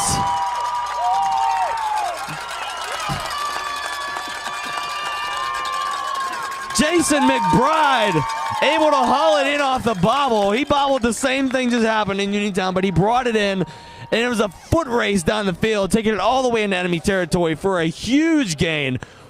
What a way for Josh Mayer to find that receiver open. Had him beat by a step. He got it done. I couldn't write it up better myself. I said right before the snap that Josh Mayer has to gather the troops and get them out of this goal situation where they're pinned in their own end zone. And look at what happened. Just absolutely phenomenal, and it did not cause an announcer's jinx. No, it did not. You're lucky it didn't. It was like some Tony Romo action. You have there. a lot of Connellsville fans around you, so you're lucky. Mayer rolls out to his right under pressure, dumps it off real quick, and he does complete the pass for a few-yard gain. Quick pass, and he is down, was slow to get up, is Coons.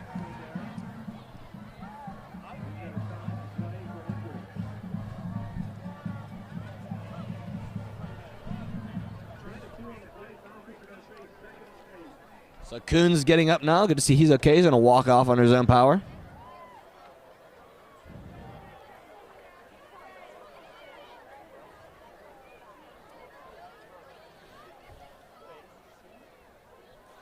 Yeah, he looks like he's fine. It's that early season cramping, I believe, that's hitting Seth Coons right now. You know, it happens. You know, so they're able to get it done is a good thing.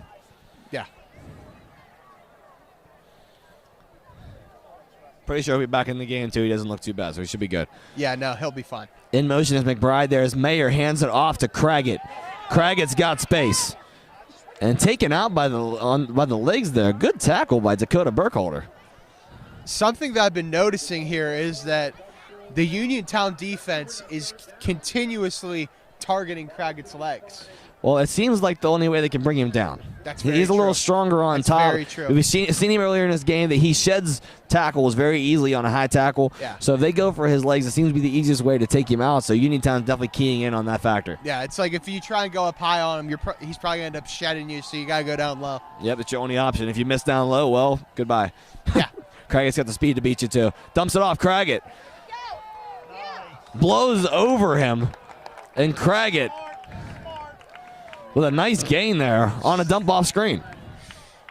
Yeah, caught that dump off screen and just ran right over a Uniontown player. He's an old-time type of running back, and you love to see that in today's day and age.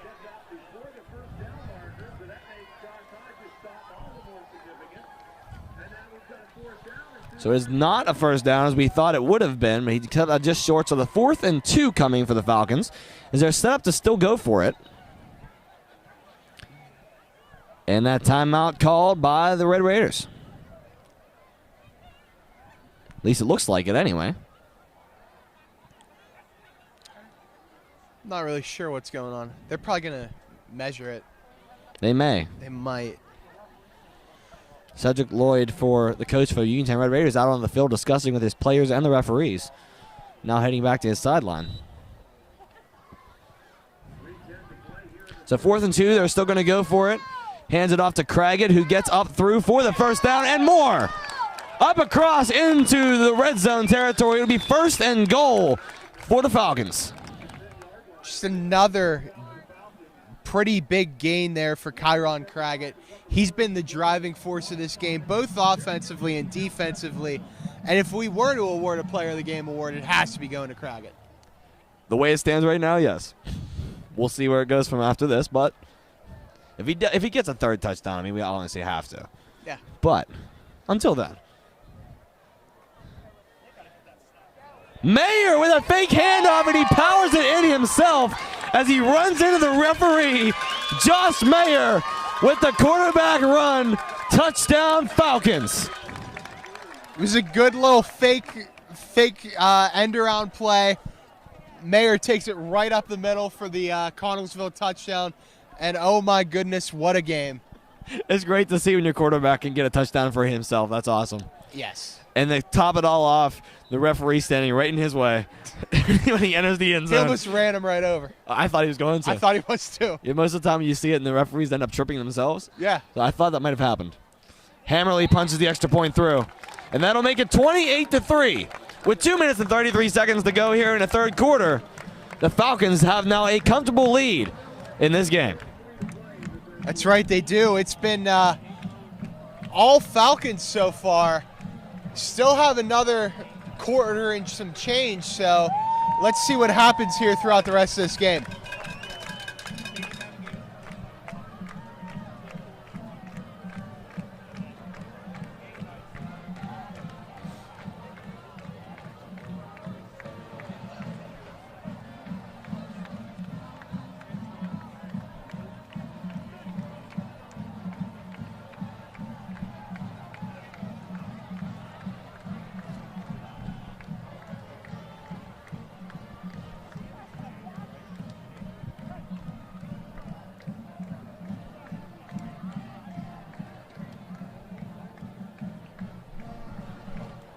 Hammerly ready to kick it off here for the Falcons as running backs Robinson and Davis set to return for the Red Raiders. I'd love to see a really bad squib here in our onside kick that Connellsville recovers, because they're in a territory in this game where they can just continue to just take over. Indeed, another squib. This one will go a little deeper and returned by Walker Witt, and he is brought down hard. What a play. Derek Porterfield in on the tackle along with Jace Ross. Yeah, it was a really good special teams effort right from the jump. Uniontown picks up the ball, is ready to return to the squib kick, and it's just all Falcons. They're just all over them. So the Red Raiders starting now from their own 29-yard line. As Connellsville defense going to see if they can put up the brick wall early or if they'll wait till the red zone once again. We'll see what happens here as Soltis has been the gun once more.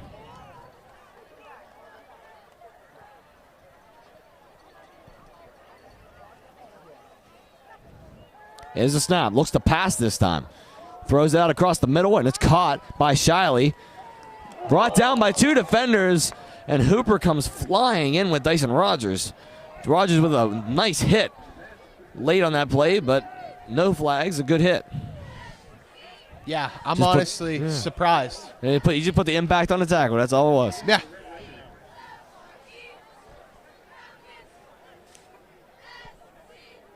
Yeah, the reason I'm surprised was it looked like he was leading with the head.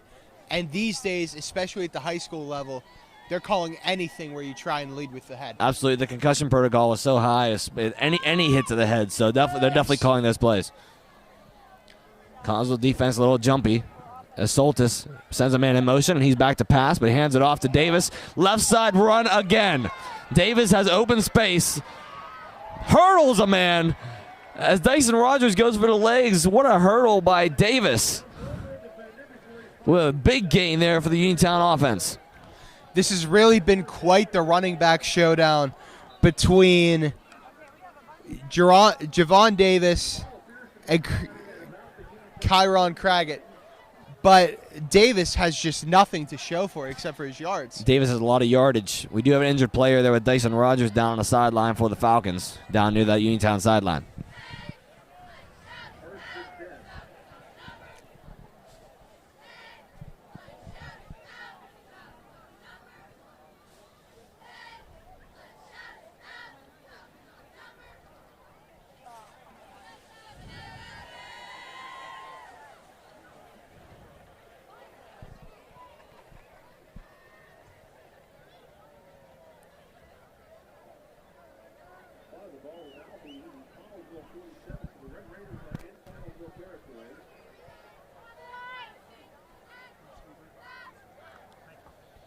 So out on the field now, 1st and 10 after the big gain for the Red Raiders.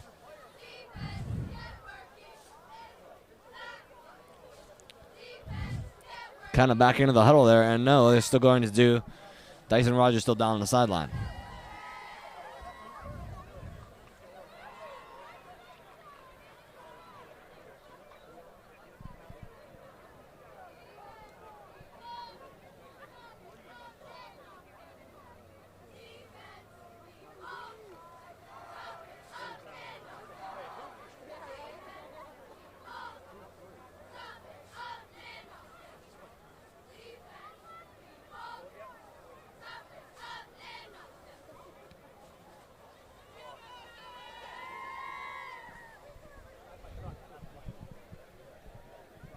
We actually have 2 players down. I just see now. We have a Uniontown player and a Connellsville player. Unless the Uniontown player is being stretched out, I'm not sure. It looks like that. The Uniontown player is just being stretched out. He's obviously having some cramping issues that he's trying to get rectified during the prolonged stoppage. As Rogers is making his way to the sideline under his own power. So that's good. That's good to see. Yeah, definitely good to see Dyson Rogers get up and walk off on his own power, because we had a little bit of a long stoppage. Normally when you have those long stoppages, it doesn't end up being good, but I think he might have just got the wind knocked out of him and he's okay. So 1st and 10, ball on the 47. Soltis gets that snap and hands off to Davis up the left side again, and flag thrown as Davis scrambles for about a 2 to 3 yard gain.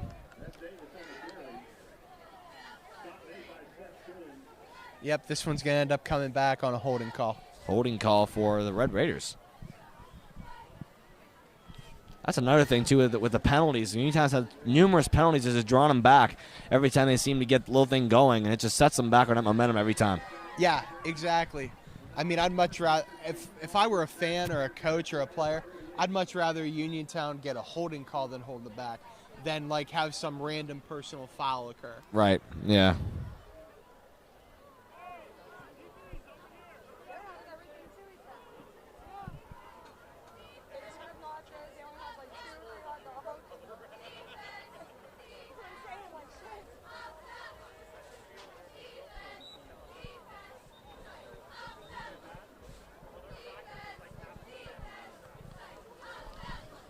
Sitting a timeout, looks like here.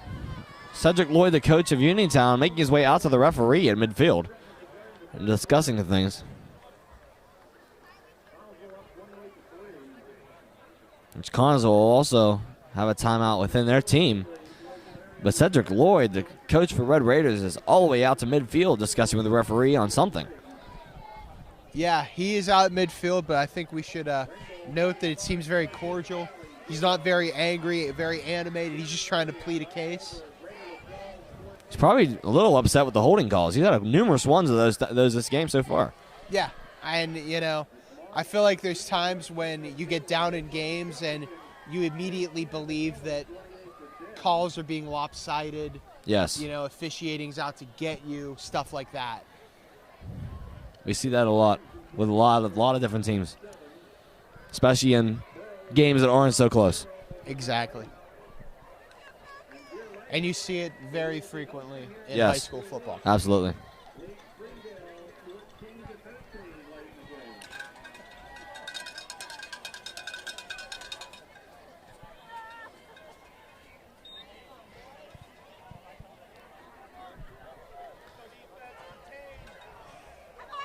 So now it's Soltis in the gun. Jake Shiley calling some manager plays as a captain of this team. Soltis now with a snap. Hand off to Davis, left side again. Wide open lane. Hurdle once more for Davis, and he is brought down hard. But what a gain by Davis as Dyson Rogers was out there on the stop. That is just an absolutely fantastic display of athleticism there for Javon Davis. Just absolutely unbelievable that he can hurdle defenders not once, but twice on 2 different plays. On 2 consecutive plays, might I add that as well. And the amount of height that he gets on his hurdles. I mean, you see a lot of players, even in the NFL, that when they hurdle, they're barely grazing the top of the helmet of the defensive player, aiming at their legs. Javon Davis is leaps and bounds above the defensive player. He is leaping high on those hurdles. I don't know if he is or not, but if you're the track coach, you got to get that kid on the team. On hurdles, right? Yep.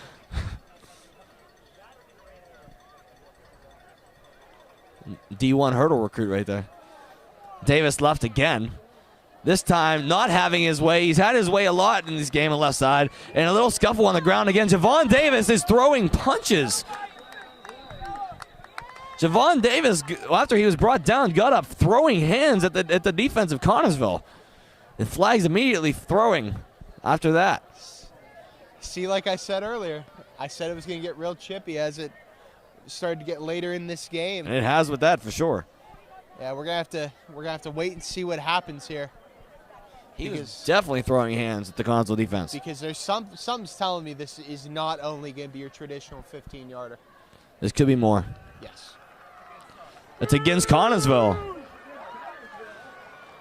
So they ruled that Davis was retaliation towards something done by Connellsville.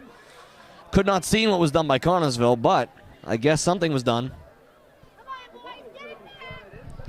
Yeah. It could have been verbal. We may not have seen, but he might have heard. Yeah, you never know. I mean, we're just the eyes of the sky. We're not the ears on the field. Right. We need a mic'd up version of this. Mic'd up some of the players down there. Maybe we would catch some audio. I think every football game has to be mic'd up. Mic'd up, make absolutely. It like Hard Knocks. Soltis with a late snap. Throw outside. No flags. It's incomplete. That was a little bit of a rough pass there by Soltis. It was a bit. I feel like he didn't have anybody in the area. No, I mean he was there. I mean we had he was there, but Buckholder was there, but his back was also to the ball. His back was to the ball, and it also wasn't a great pass. Correct. Yeah, almost into the arms of the Connellsville defender as well. Yeah.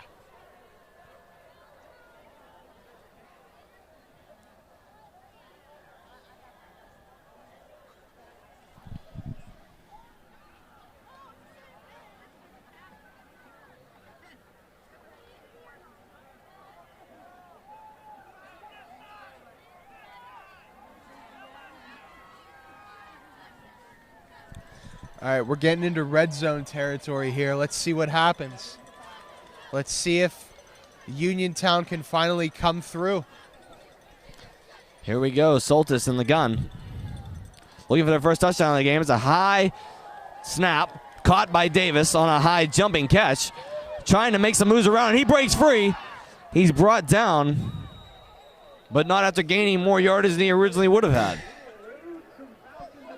See, that's the thing that's the downside effect to tugging the jersey. You're not wrapping up and making the tackle, and the player can still get loose, just like Javon Davis just did that. And he has the athleticism to get loose. Indeed, if you're not wrapping him up correctly, he's going to break the tackle. Exactly. At the end of the third quarter, that does it for that. 1 quarter remaining here. Score 28-3 in favor of the Falcons with 12 minutes remaining in this game. 1 more quarter to go. The Red Raiders inching closer to the end zone in hopes to score their first touchdown of this game as Connellsville hopes to put up that brick wall once more.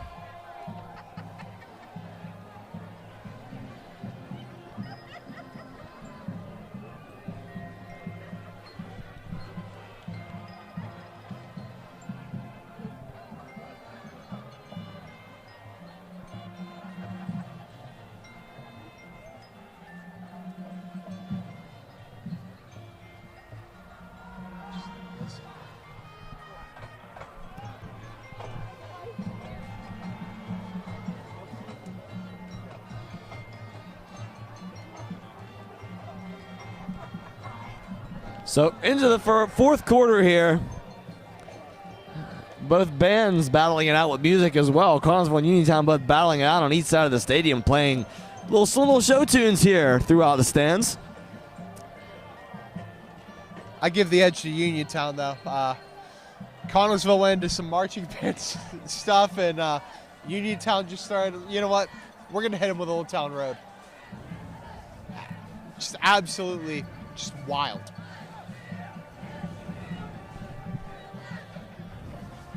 That was all on xylophone, I think, as well, on bells, yeah. Yeah, all on bell chimes.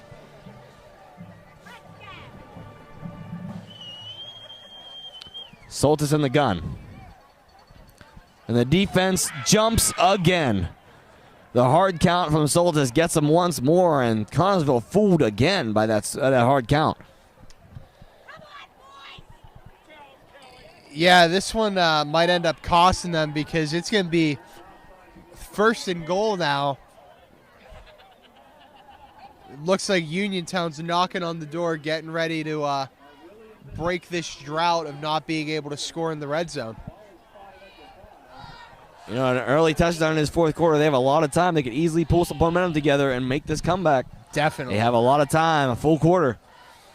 Soltis making a hard count again. Connellsville getting jumpy. Soltis back. Pressure coming. Fires in zone. One-handed grab. Pulls it in. Touchdown. Jake Shiley. What a grab. That was an absolutely phenomenal grab. Just great athleticism there by Jake Shiley and great hand-eye coordination to make the diving one-handed grab.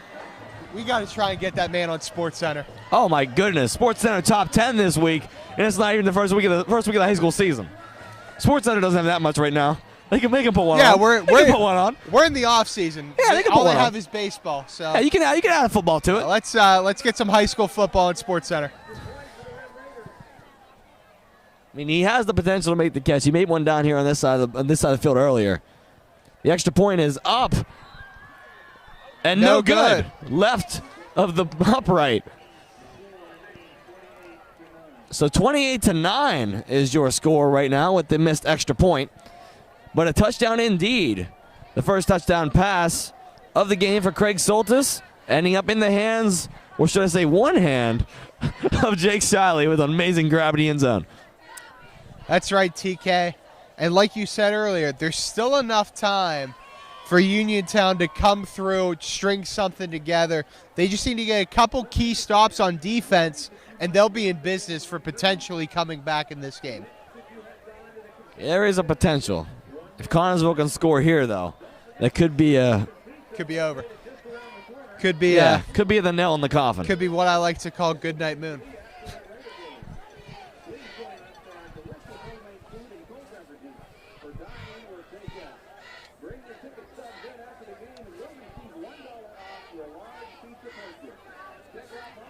Don't be surprised here if the Red Raiders go for an onside kick.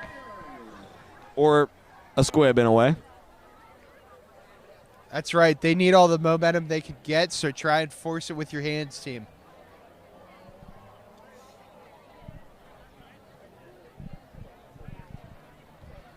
There's a lot of pressure here on both teams to see if they can either hold the lead or, in Uniontown's case, gain the lead. So Connellsville can't take that pressure too seriously when they're on offense either, because that can cause some mistakes. Definitely.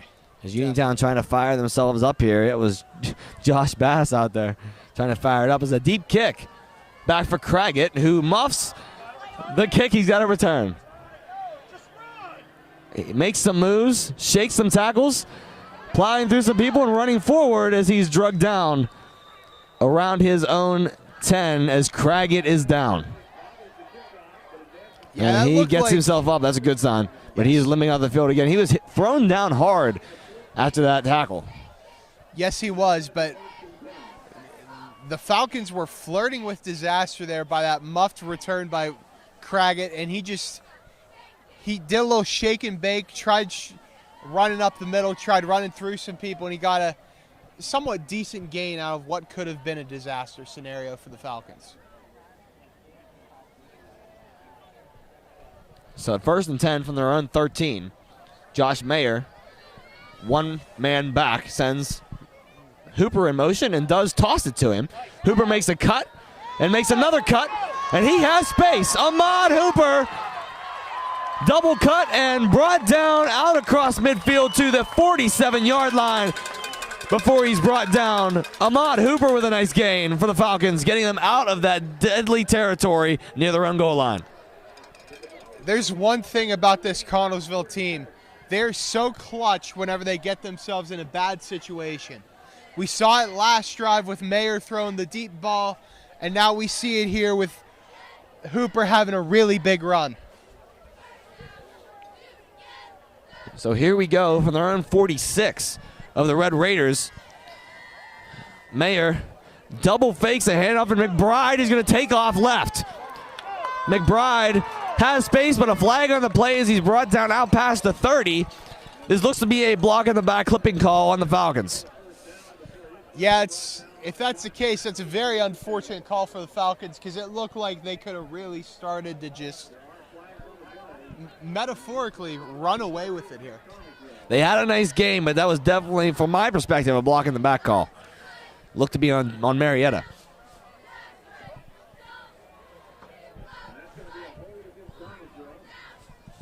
Be a hold.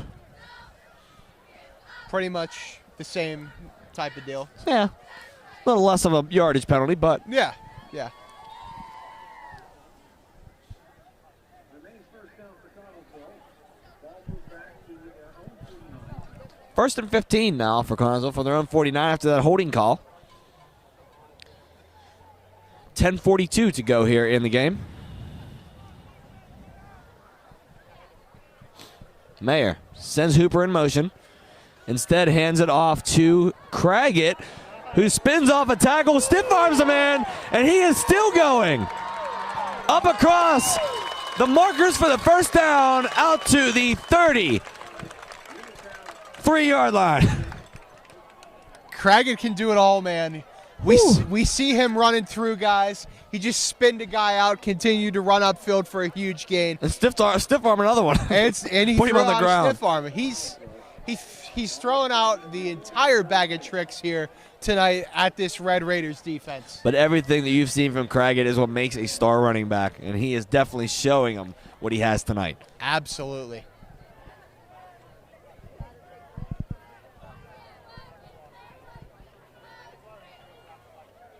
Mayer in the gun, a low snap, looking to throw again. Pressure coming. Mayer's going to get it off.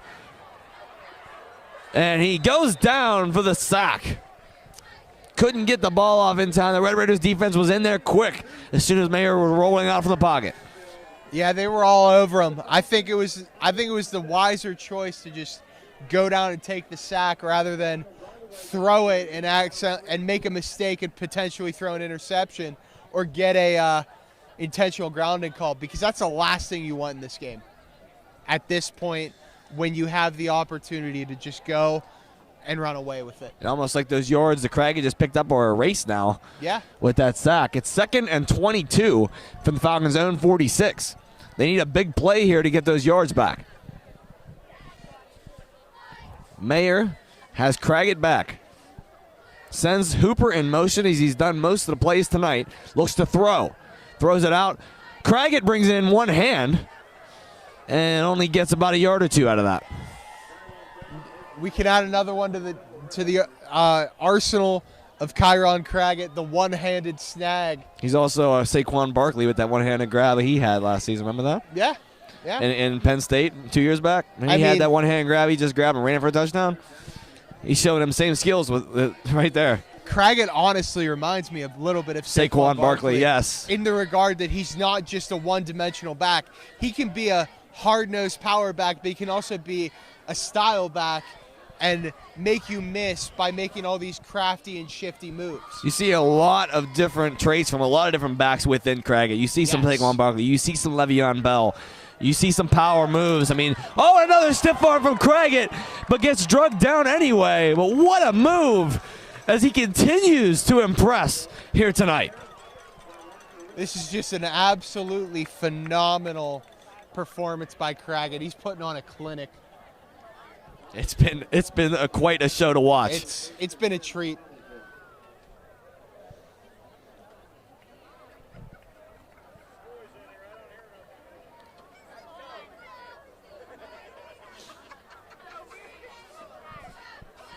So I have 1st and 10 on the board. So it's going to be 1st and 10, I think, for the Falcons. Mayer was going to hand it off. A little miscommunication there as he took it himself.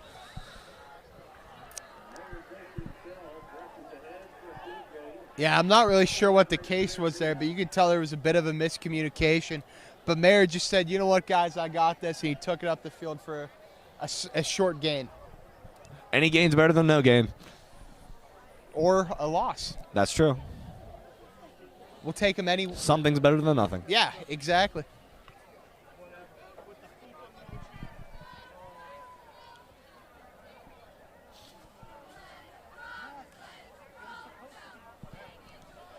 Mayer with a snap, tosses it to Hooper. Hooper's got a little space, is patient though, and he's ripped down in the backfield, looking for a horse collar, but no flag.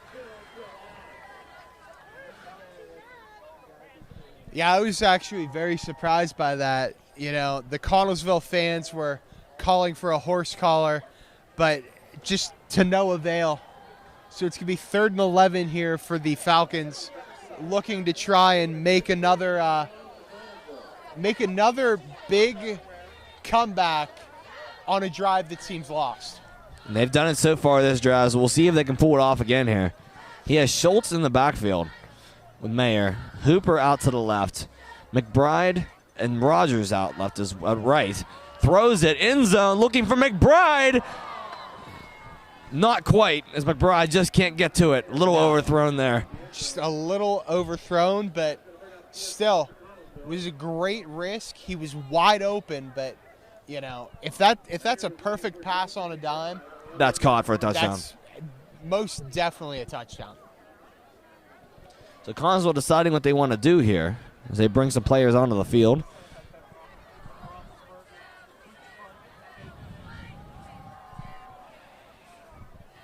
Discussing in the huddle here. It's 4th and 11, and they will indeed go for it. As Mayer is back in the gun. 4 receivers. Craggett not on the field for the past 2 plays. And he's kneeling on the sideline, as we can see. He's been the star to hold this drive together. Could be maybe a slight injury or something for Craggett. Was maybe why he's not on the field. Yeah, I'm not really sure. I think we need to keep in mind he's just been basically a one-man wrecking crew on offense this entire game. So he deserved a rest. Yeah, every player needs a break. Yeah, definitely. Timeout called here, and we'll see what happens after they come out of the break. I mean, it makes sense they're going for it on 4th down here because there's only 5 minutes and 45 seconds left in the game. They're up by 19 points. You know, crazy things have happened, but I'm thinking this one could be sealed up and tied up with a bow. I don't call anything over till it's over, That's but true. it is. There's a possibility. You know, I mean, if Connellsville can convert here and score, there could be a very high chances. But on the other hand, if they do not, and Uniontown can go score again, they're only 1 score down. But still, the odds of a comeback are still highly unlikely at this point. They are, but you do have 5:45, and Yeah. if you're in Madden world, that's a lifetime. You are right. I know we're not. But it is a lifetime. It's just a thought. But we're on the high school football field, not on the Madden sticks. I mean, if we're referring to anything with the Pittsburgh Steelers, didn't they have that one year where they scored that one, like 3 touchdowns in so many seconds? Yeah. Anything can happen. So run for Hooper, and he's going to throw. Oh. Outrun some people, and Hooper's going to take it himself. Hooper's got space and makes a man miss. Don't know if he got the first down, but he did get some nice yardage. Regardless, And that was...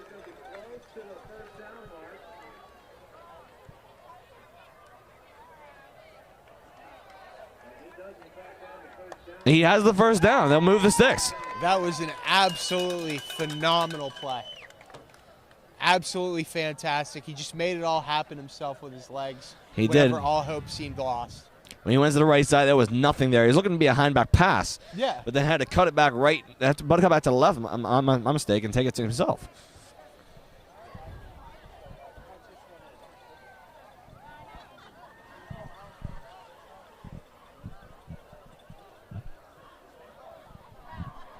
Mayer hands it off. Now Craggett, and he is up the gut and into the end zone.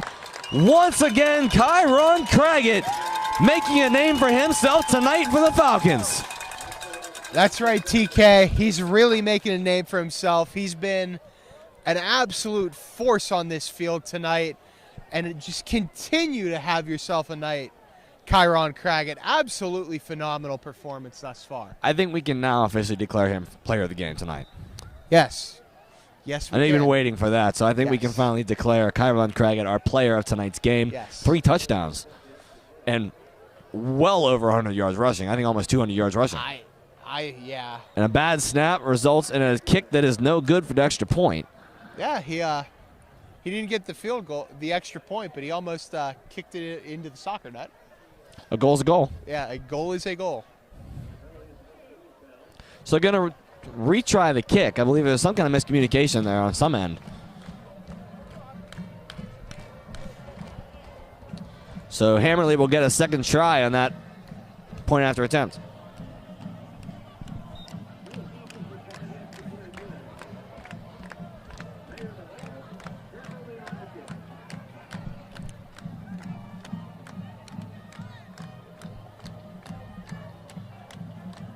And this kick is up and good. Yeah, it looked a little hairy at first. It was a very high snap. I didn't think he was going to be able to get it down in time, but still, it's a good PAT and a commanding lead here for the Falcons late in this game. 35-9 with just over 5 minutes to go here in the game. Connellsville has again shown a great performance here to start off their season. Yeah, most certainly is. I feel like this is a great way to kick off your season, show everybody in your conference what you're made of by having a great showdown like this, and hopefully it continues on into the season for Connellsville. Indeed, for sure here is Connellsville lining up to get the kickoff here. Lucas Hammerly ready to go. Returning back is Davis and Robinson. The ball has only made it back to that location once this game, as most of them have been squib or onside kicks for the Falcons. That's right. The game plan has been to squib it and onside it and stress out the up men for Uniontown, and so far it has worked to it like a charm. We'll see if it continues here. I mean, I think it's pretty safe at this point to kick it deep, but you never know. I'm not the kicker. I don't know. Hammerly having a little trouble there keeping the ball on the tee. Seems to have it now, so we'll get the kickoff. To left-footed kicker Lucas Hammerly to kick it away. Indeed, again, will squib. This time returned by Witt. The ball is loose and recovered by the Falcons. A bone-jarring hit knocks it loose. What a hit. And Connellsville picks up the possession once again. Well, looks like we're just going to keep going.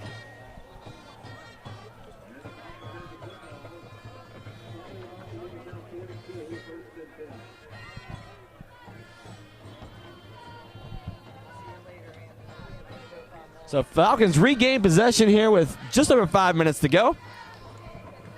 Ball on the 43-yard line. Low snap. Pitches it to Hooper. Hooper's got a little space out to the right side. Up across and just short of that first down marker, gain of about 9. Yeah, at this point, I think that just the game plan has to be try to get another score, but just let the clock bleed down. Definitely not running out of bounds will help. But yeah, no. They did that on that play. I mean, he in Hooper's defense, he had nowhere to go. That's true. He ran to the sideline. All the players conversed. No space.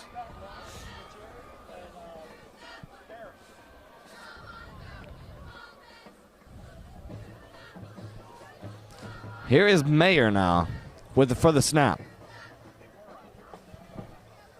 Sends in motion.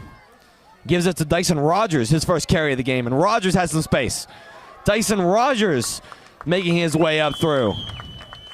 Out across the 20-yard line.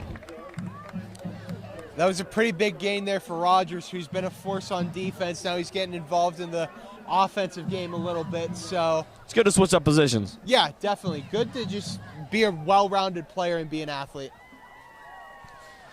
So with another first down here with 4.5 minutes ticking on the clock, the Falcons will run up to the ball once more, and a timeout called for Uniontown.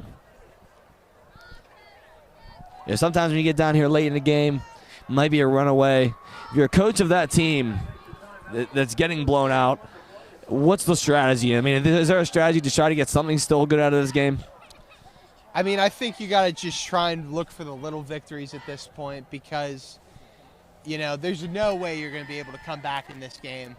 You're down 35-9. You need to just try and get some kids work out some kinks, and continue to persevere through the beginning of this season. Try to find a rhythm and change the tide.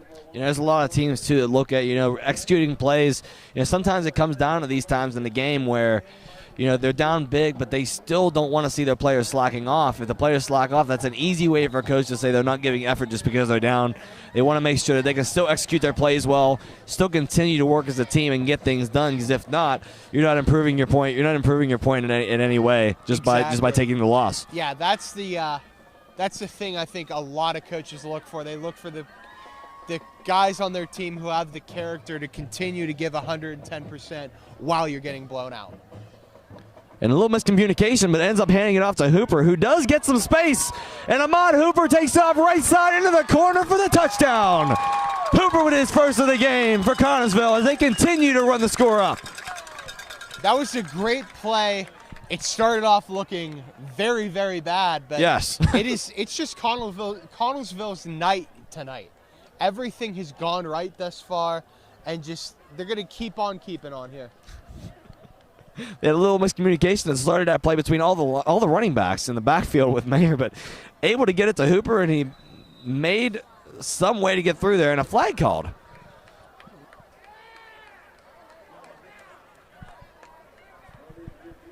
Unsportsmanlike conduct against Uniontown.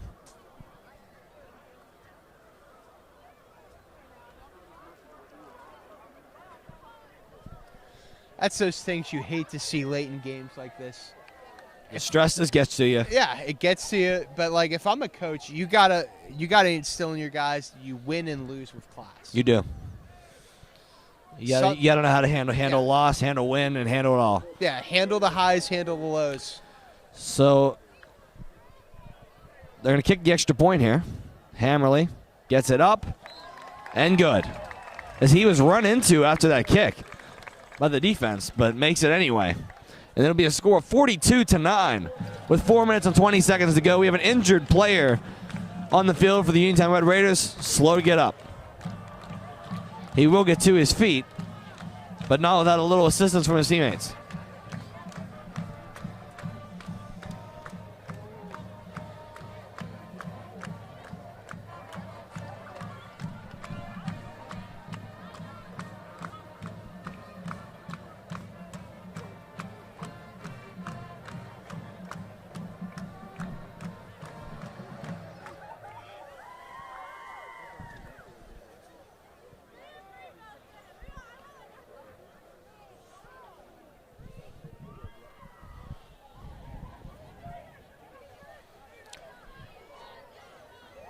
So we step aside to take a look at next week's games for both of these squads. Connellsville at home next week at their home stadium in Connellsville High School. I believe taking on the Penn Trafford Warriors. We'll be taking them on. And Uniontown visiting York next week for the first week of the regular season.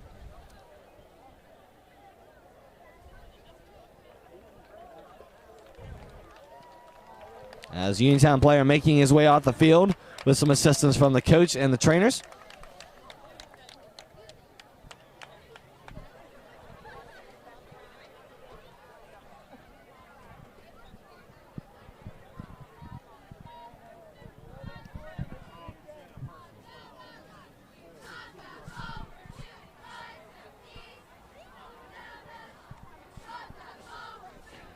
So Hammerly ready to kick off once again.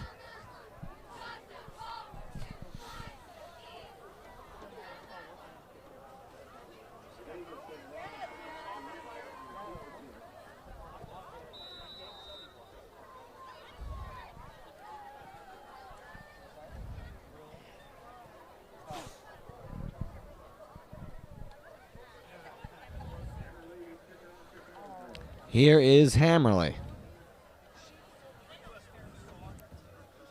This time a deep kick. And into the end zone for the touchback.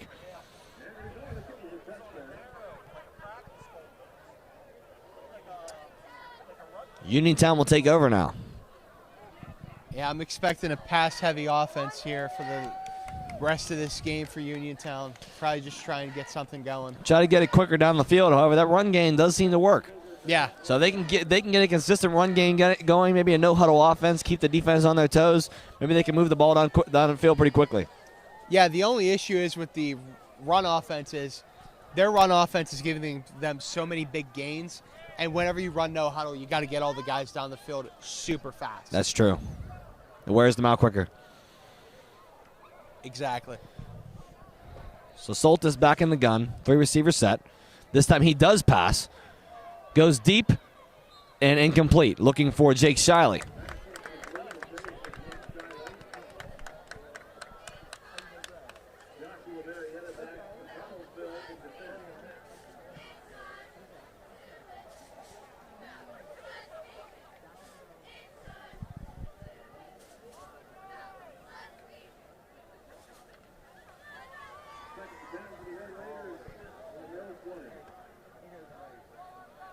So a 2nd and 10 for the Red Raiders. 4:16 remaining in this game.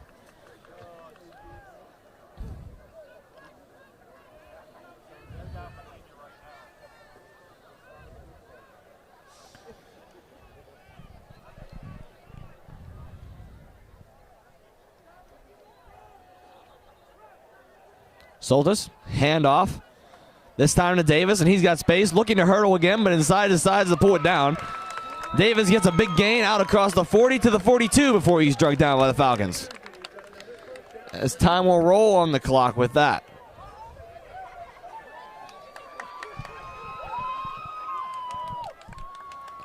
Under 4 minutes to go. As the Red Raiders make a quick substitution before getting up to the line of scrimmage.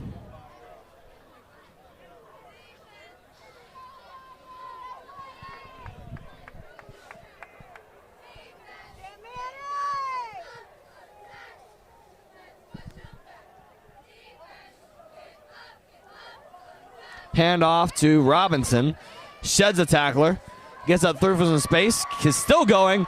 Out across midfield up to the 40 and still on his feet before he's drugged down at about the 38-yard line.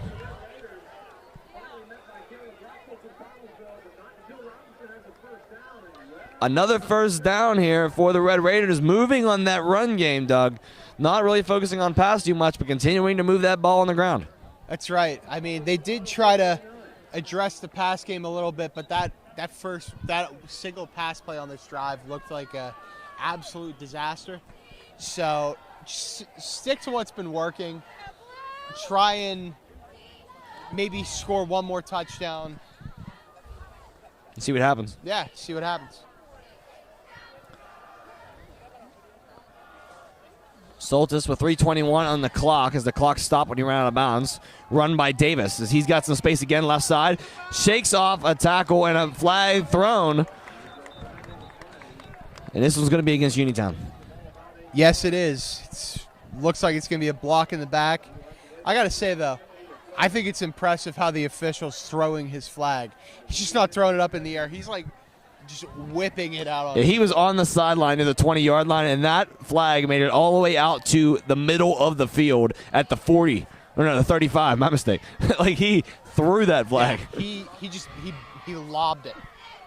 I mean, that's the definite definition of term throwing the flag. Yes.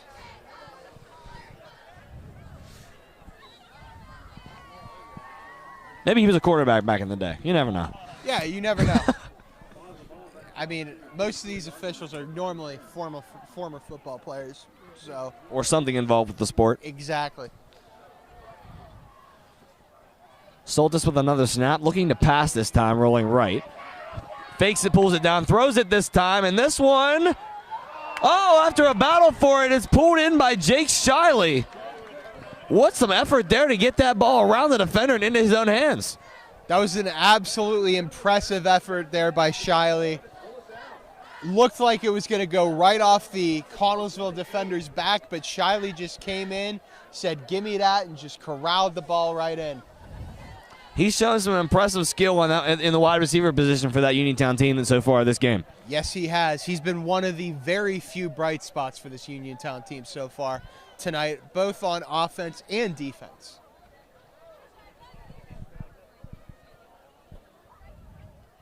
So here we go again with 2 minutes and 12 seconds and counting. Soltis with a snap. Fakes the handoff, throws end zone, looking for Shiley again. Grabs it for the touchdown, Jake Shiley.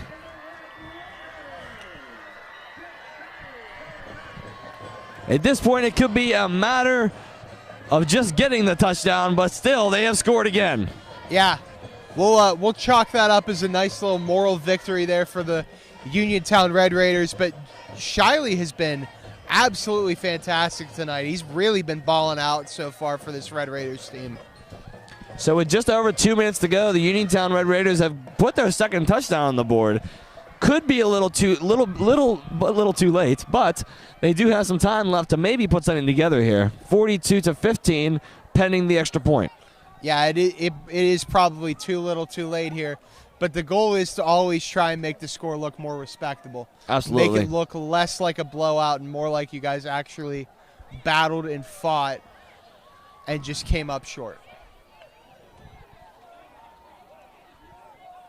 They go for two as Davis runs it out right side, and he will get in for the 2-point conversion.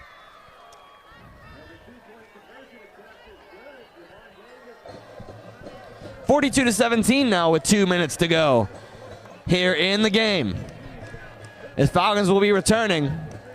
Come the kickoff, pending an onside kick. Yes, more than likely pending an onside kick. And if they do come up on the receiving end of that onside kick, I expect them to just run around and just run the clock out. Yeah. You can't do much at this point. You can only do what you can. Yeah, it's to the point now, like, where if you continue to just keep running it up, it's going to look like bad sportsmanship, and you might get yourself into a bad situation. You most likely just keep the ball on the ground, get some yardage, drain the clock. There's no 2-minute warning in high school football, so don't have to worry about that. Stoppage of play.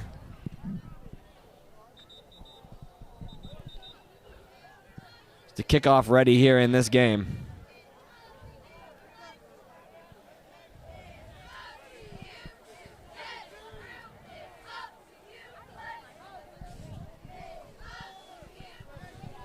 Kickoff ready now for the Red Raiders. They could potentially try the onside, or they could just kick it deep. They have both options here. Either one could result in the same thing. That's right. And the kick will indeed be an onside off the helmet. And this one fought for, looked like Uniontown had it at first, but Connellsville is going to come up with that. It's Gabe McCrum going to take the receiving end of that kick. Almost a deadly situation there for Connellsville, bouncing off the helmet. Yeah, it went off the helmet and just started ping-ponging around everywhere. And it looked like it was going to be Uniontown ball, but, I think Connellsville, they kind of just have that luck tonight. Just came up on the receiving end of that onside kick.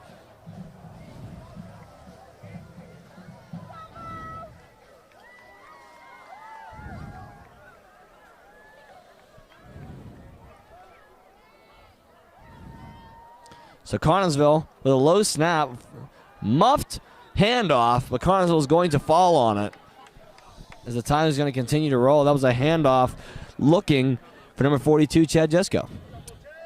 Yeah, that was a very, it was a head scratcher of a handoff, but It's all good. They came up with it, and still Connellsville ball.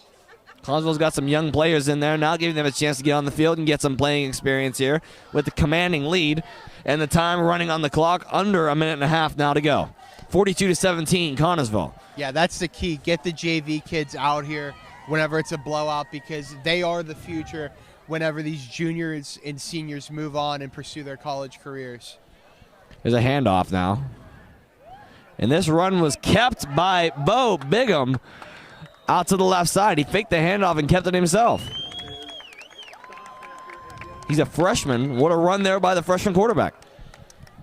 Yeah, that's a good thing to, come in and try and make a name for yourself with your coaching staff as a backup quarterback, potential JV guy. You need to continue to work, continue to get the reps, because at some point, young man, your day is going to come. Absolutely. And it could be next year. Josh Mayer is the senior this season. So he's gone after this season, so the next man up could be Bo. And here we go with 39 seconds on the clock and ticking. Bo Bigham in the pistol formation, 3 receiver set, 1 back, as they're letting the clock tick to as much as they can get before they snap. And he will snap. Handoff. No, he fakes it again, and Bigham takes off. Bigham drugged down out to the 35-yard line after a big game, and that should do it. Just about. I mean, that was a really impressive one-drive showing for Bo Bigham. What a way to come in, right? Yeah, what a way to just come in. Young guy, freshman, just started playing high school football recently. Just come in and do great things with his legs there. Well, what a game it has been. The final score of your game, 42-17 in favor of the Falcons. Doug, it was a pleasure working with you tonight. Yeah, it was a pleasure working with you too, TK. I think it was great early season fine-tuning for you and I, because we are students at California University of Pennsylvania, and we're going to start broadcasting some games for CUTV. And we start next week, so it's a great showing for us today. Thank you guys for watching our broadcast tonight. We'll be on our YouTube channel pretty soon. We're CAHS Falcon Productions signing off. Have a great evening.